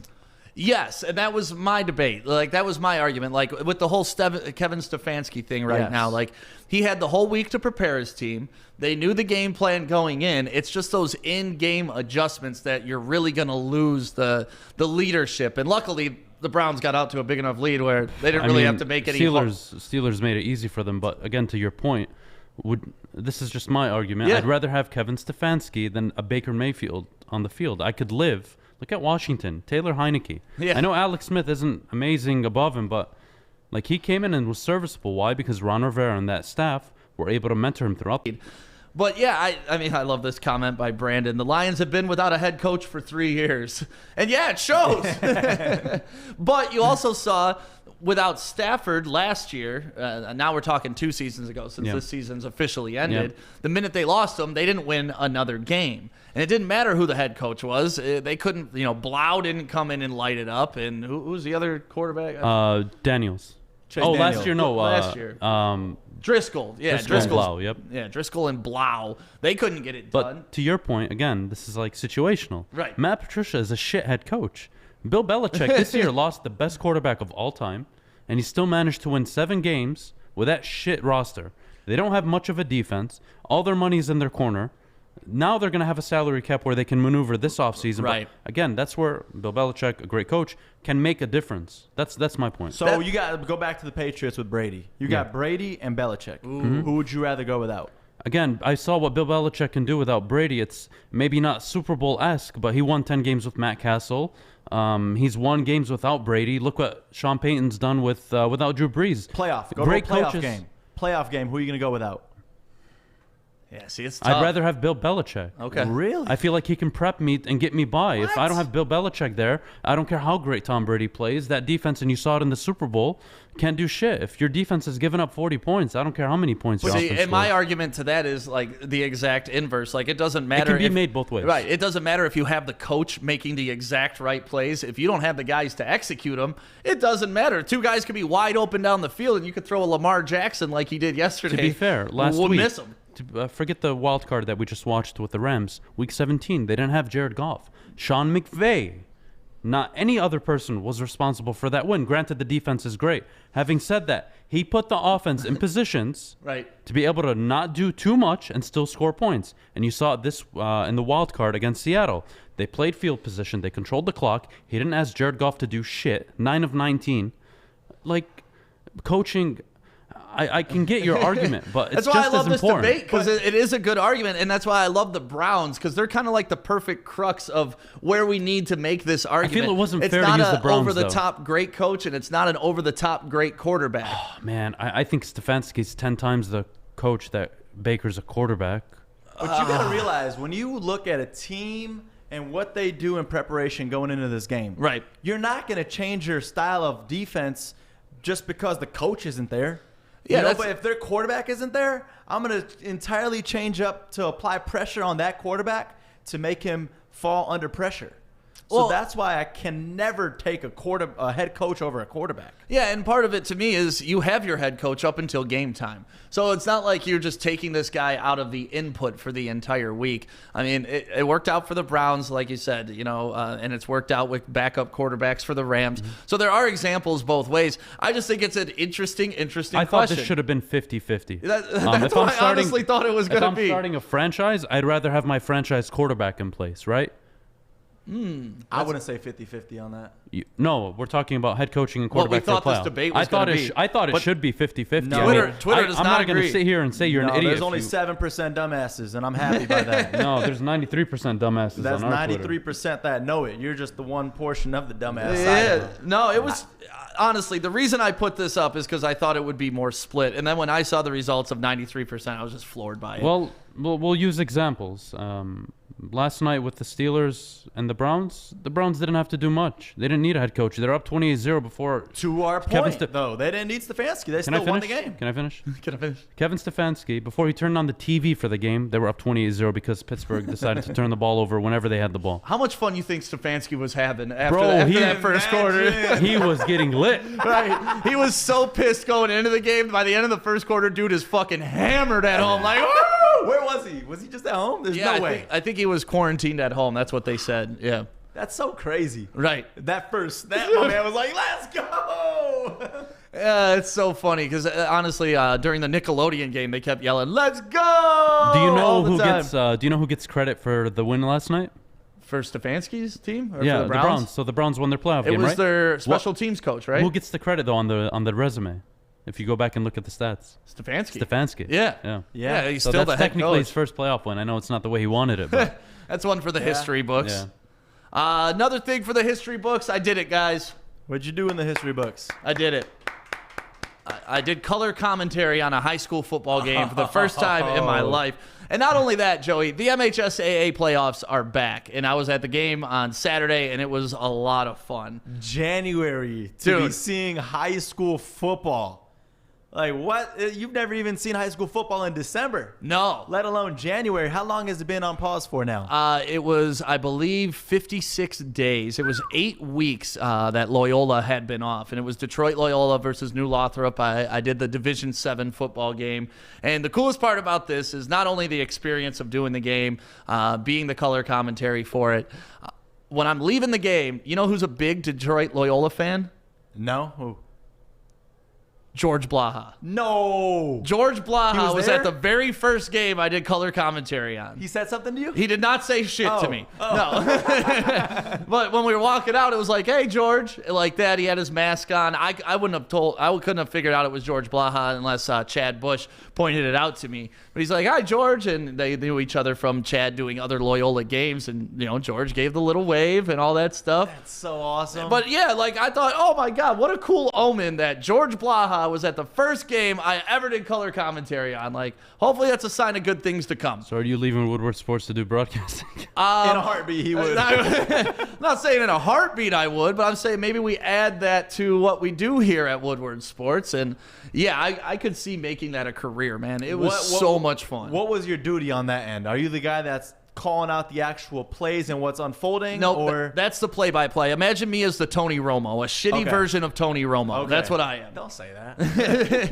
I actually have the film. We can go back and watch it if you guys want to hear me call a game. Heck yeah, dude. But no, yeah, I'm the guy that's like, oh man, number 37 getting that seal block on the outside. If you watch it back here on the replay, you're gonna see that he uses leverage and able to make the running back bounce to the outside. It was so fun, man. I suggest anybody who ever does this, because we talked about this before I did it. You never sit around watching games and pretend that you're calling a game, right? You always. God, no. And Adam never did it. Corey, have you ever done that? See, I guess I'm the only one. I know Fish does. Fish calls games, and I know Alex does too. Alex says he does. But it's kind of similar to the same thing when we used to be back on Top 40 Radio. Is like when I was a kid, I used to talk up intros and try to nail the songs. And I've been doing football games like this. I'll put it on mute and I'll try to keep up with it. Analyze the game. Yeah. That's fun. Yeah, so I don't know if I'm ever going to be able to do it again. At the high school level. Yeah. That's pretty dope. I'm still at the Little League level. I'll get there one day. Well, Chad has done Eastern Michigan games. He did Wayne State games. So I told him, take this tape, man, send it to the colleges. Let's get this troll rolling. Let's go. He's got that voice too. That's just just knows his shit well. His voice is much better than mine. But yeah.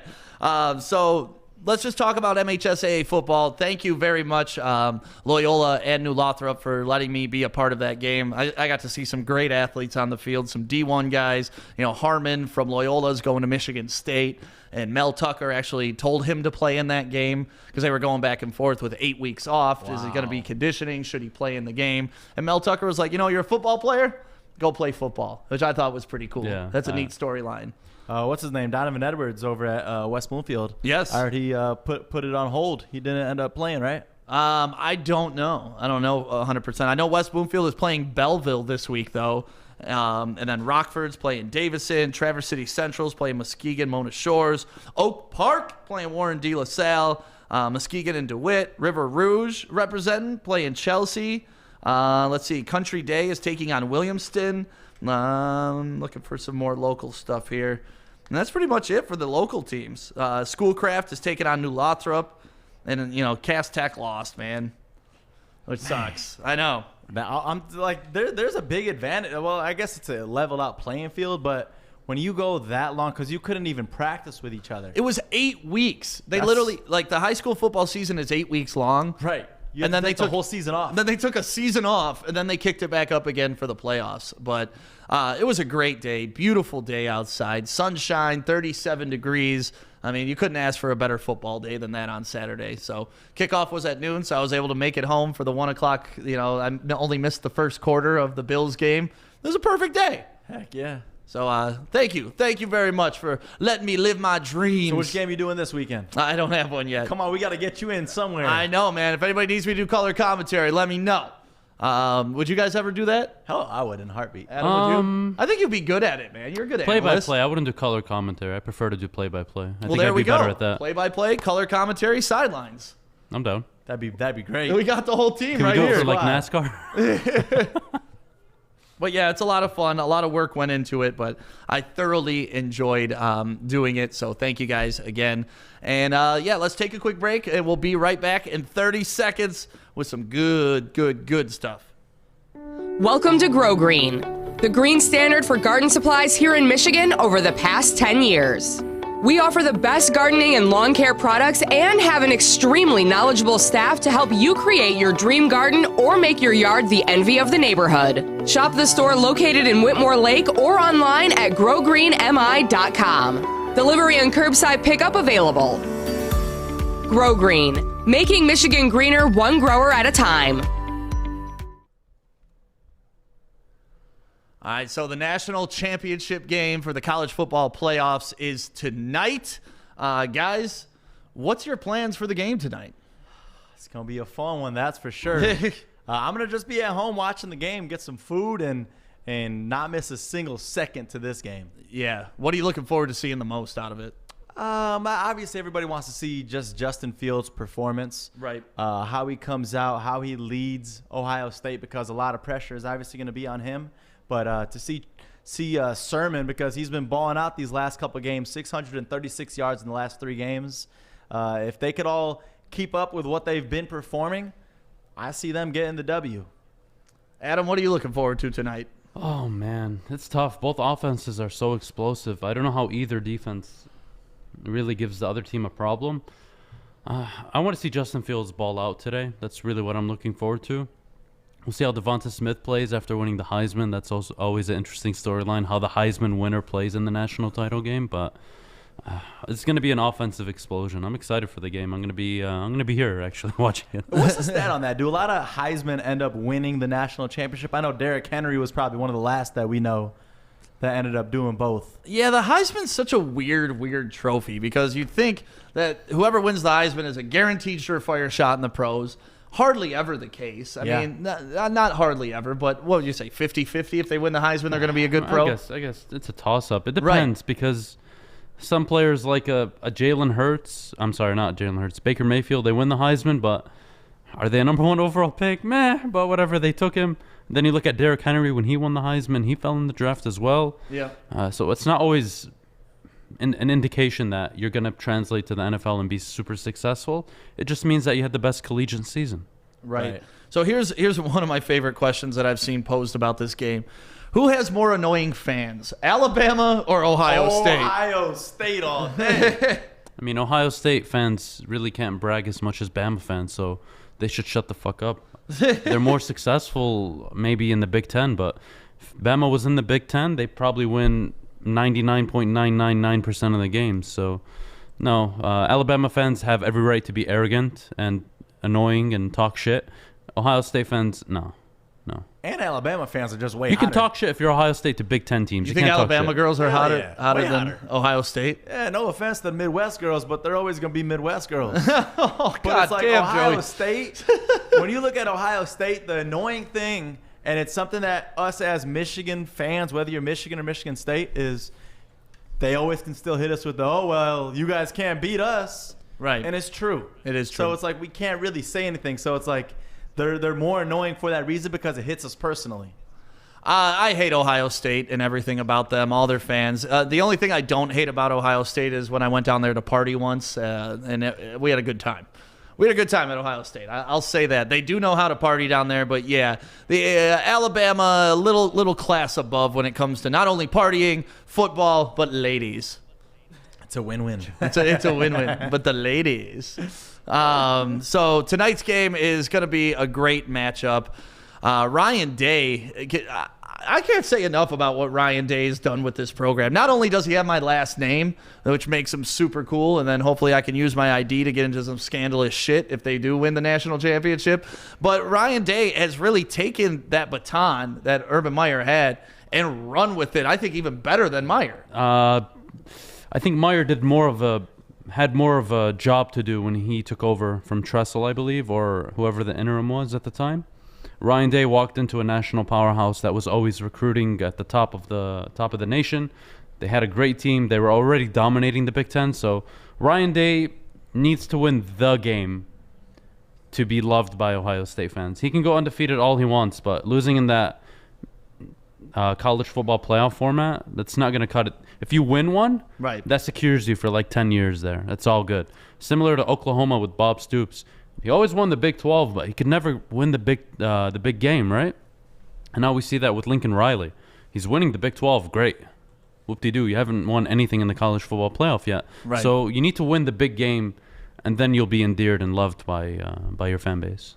Yeah, and I think last game was a big game for them, and it gets him close to that level. It buys him probably another 4 or 5 years, but you're right. If he wins a national championship, we're not going to see the end of the Ryan Day era at Ohio State pretty much for our lifetimes. And it just boosts their recruiting eligibility. Well, not eligibility, their recruiting standards. Like, right. Who's gonna not want to play for a national championship team? Especially when you see what they've gone through. You know, they shouldn't even be in the playoffs, according to the entire world. Right. So, let alone that, the fact that they can beat Clemson, who everybody thought that they were going to be in the national championship playing tonight. I did. They're not there. And now they get to play against Alabama, who is, without a doubt, the best team in college football. And Ohio State is going to have to play a perfect game. Yes. It's going to kind of have to be like a Steelers performance. You got to count on some turnovers, but I don't see that even happening with Mac Jones and Devontae Smith and the team that they got. We can harp on the Steelers-Browns game. If you actually genuinely thought the Browns were going to win before going into that game, you were delusional or you were a Browns fan. I saw a couple people pick the Browns. They were Browns fans. You have to understand that not only are they going into the circumstances they entered that game with were incredible. They didn't have their head coach, and Baker Mayfield has not shown that he can carry a team on his back, which he didn't last night. He didn't have to do shit. The Steelers gave them the game, and that's not an excuse for the Steelers or the Browns. But that just because the Browns won, that doesn't take away from the Steelers' shitness the last 6 games of the season. And really all season, they're inconsistent football. But back to the national title game. I digress. I got sidetracked a bit. This is what happens when we don't interrupt Adam. I can't mention Steelers anymore to Adam. You can't, because I was right about them. Like, I don't know how. Except what this more? weekend. Except this weekend. It was one game that I picked that clearly you were. Okay, here we go. Do we really have to get into this right now? Yes, because playoffs are the biggest games of the season. Did you pick the Steelers to beat a head coachless Cleveland Browns team at home? You did. Yeah, I did. Okay. Every analyst in the fucking world had the Steelers winning. Just because I picked the Steelers to beat the Browns, as they should have, does not mean that me addressing the first 16 weeks or the 16 games that they played, saying how inconsistent they are, pointing out their flaws, pointing out the shit that happened all season that you guys wouldn't acknowledge, does not mean that I'm wrong. You were wrong. You were wrong. I was wrong on a game pick. I wasn't wrong about the Steelers all season. What's that? Rodney Harrison did pick the Browns. I saw. See, there you go. And he One was of a Steeler. few. One of few. Yeah, but that was the one national pundit that I saw pick the Browns. Then get Rodney Harrison on you. Let's just call him up real quick. Let's just call him up. No, but I mean, yeah, we can debate all we want. There's no debate. I was right about the Steelers. Yeah, you picked facts the are Steelers facts. to win, and they lost. So you weren't right about the Steelers. You were right up until this weekend. Yeah, that's like, I don't know why this is so hard to debate. Like, I don't know why it's so hard for you guys just to admit how wrong you were about it, but it's all good. We do admit when we're wrong. Anytime we're wrong. Yeah. But you're not admitting you're wrong. Right. What was I wrong about? I was right about the Steelers all season. Okay, you're talking about you were one. right all season. You were Except talking about last one weekend. game. You guys are impossible. Were you right about them this weekend? This is not a sports Were show. you right I don't know about why them any this of you watch weekend? This is embarrassing. Were you man. right about them this weekend? It was one game pick. We're not talking about Just the Steelers. say you were wrong. I didn't say that I was right about them winning. I obviously picked the Steelers. What's So wrong if you with you? weren't right, what were you? I'm not gonna do this. This is embarrassing. Can't believe we're doing this. Yeah, right embarrassing for you that you can't own up to the truth. You can't say you were wrong. I It's said not that hard. I said that I You picked don't the have to be Steelers. perfect. I'm not Nobody's hiding perfect, anything. Adam. You guys. Right. All right. Like it's okay. You were 1-2 yesterday. You're bringing up irrelevant irrelevant things right now. We're talking about the Steelers and the Browns. Bringing up the most recent things. All I can say is, Adam, this entire season, everything you've said about the Steelers was so right. Until yesterday. I'm taking away all of that from you because of how dumb you are about this weekend. That's how much of a dumbass you and Stick are, that you don't know shit about sports, that you would even say something You like lost that. all legitimacy on this. Yeah, you can't call us I've a lost dumbass when you legitimacy got on the this. game wrong. I've been the most fucking consistent person on this Not goddamn this weekend. table This about weekend. all of Not this this. weekend. You guys don't offer shit. All you give is your stupid one punch lines. You don't offer shit analysis. Yep. So don't even start that shit. And how was your analysis this weekend? Let's Wrong. see. It was It wrong. was wrong. That's fine. It was wrong. Yeah, It was that's wrong. fine. There we go. That's it. That's fine. It's So not a lot that of- hard. It's okay to get things wrong. Lots of people got that wrong, Adam. It's okay to just say, you know what? I was wrong. I should There's the have. guys who haven't admitted shit about the Steelers all season, but whatever. What? No, we just said, yeah. Right. Okay, what you said was right about the Steelers, and I even And said. you're trumping all of that by me picking a game, No, what I'm- one We game. were ripping on you every single time you would say, "Oh, well, they're 11-0. Watch, they're gonna tank. They're gonna tank. They're gonna tank." Everything that you said, we all disagreed on. We admit we disagreed. You were right on that. We were wrong. Yeah. You were right. But you completely ruined that this week. Right. And what I said is you could have been laying that on the table and smacking Why would I? They us. didn't have their head coach going into the game. Who would pick the Steelers at home without a head coachless Cleveland Browns team that have proven the years prior without a good head coach that they couldn't win games? Someone that thinks the Steelers are trash. I don't think Adam has ever said the word wrong. I mess up all the time at work too, Adam. It's okay. I'm not messing up. It's okay, Adam.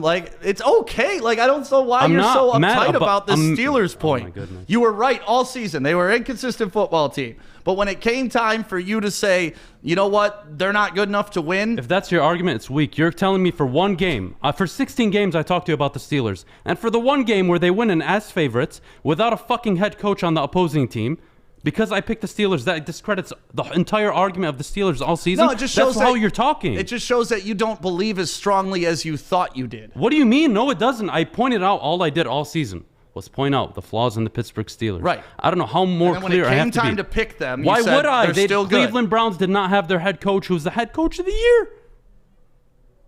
If that's your argument, I don't know what to tell you. It's fucking weak. It makes no sense. Okay. All right. Facts is facts. And I picked the game wrong. That has there- nothing to do with... Hey! That's Ladies and gentlemen, welcome to the Morning Wood Show, where we just got a first out of Adam Bayoun, who you can follow on Twitter right now. Support his brand at Adam Bayoun on Twitter. Woo, man, it took 2 fucking hours for that to come Isolate out. this clip, Corey. Isolate And it. Adam, I also got it wrong. And not Joey listening. got it I wrong. got it wrong right. this weekend as well. Yeah, and so did pretty much everybody else, national pundit-wise. So You there's guys no are shame. using that to discredit the entire season that I've been talking about the Pittsburgh Steelers. That's the problem. It's not about that the pick was Hey, wrong. I'm not even getting back into this. You admitted you Right, were wrong. that's it. Let's We got move what we on. wanted. We can move on We're from good to this go. conversation. You guys don't know shit. Honestly, the whole week is made. You guys don't know Right. shit about sports. Yes, I know. That's why we guessed the same thing this weekend, right? Again, you're not making any point. You're just using one-line punchlines that make no sense. Dude, Why do you keep saying that? One-line punchline. right. What You one-line went 1 and punchline? 2 this weekend. Just You making went 1 and points. 2. I went 1 and 2. So clearly, you don't know that much more than me. Sure. We're going to play back all the times we called games, and we'll see who has a better record. I'm down with that for sure. Please, no. He's going to go 100%. back through, spend hours Right, he's on gonna this. spend hours on this. But either way, we got to the point. Like, he got a call wrong, and Adam admitted it, and that's a big step. The first step is admitting it, and then we'll grow from here. What is this, AA class? soon.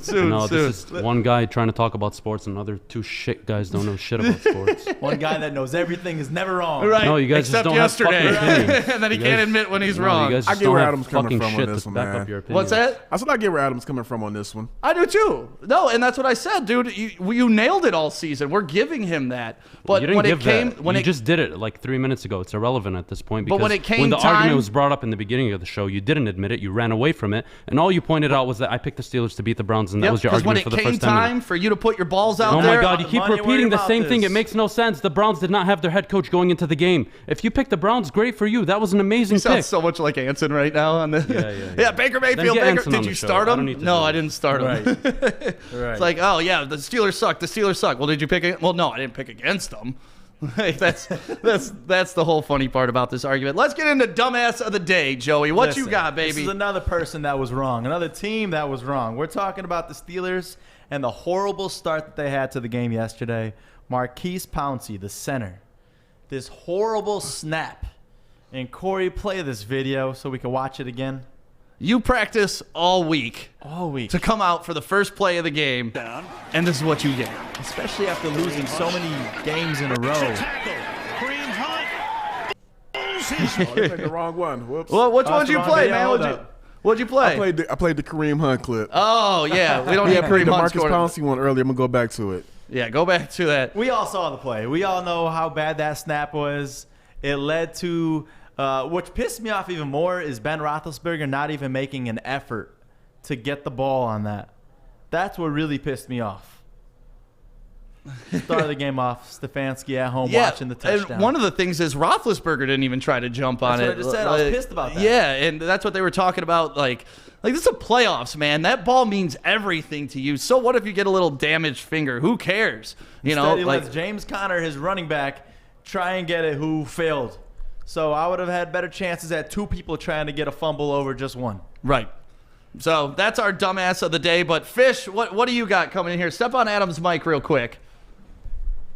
What's up, Fish? You got to add something? Yeah, found this on Saturday morning. This is a French rugby Division II game. Oh. It's Béziers versus Nevers. Never heard of them, but all right. What's Yeah. this for? For dumbass? Yeah, dumbass of the weekend. Okay, so Fish got his own dumbass of the Yeah. weekend. Let's So see. play the Got my clip, own Corey. dumbass of the weekend. What's happening All right, during I'll the clip? give you some. Yeah, I'll give you some context. I think Yep, we you're have the good. clip. So the context is they were calling a play where they were seeing if you got to touch the ball on the ground to score. So they were seeing if it was a try or not. That's what they call it. And it was no try. And I guess they just got excited. And he's Fijian. He picked up the ref. You can't pick up the refs. Picked him up. So where'd you find that clip? Were you watching that game, Fish? I was not watching that game. I found Okay.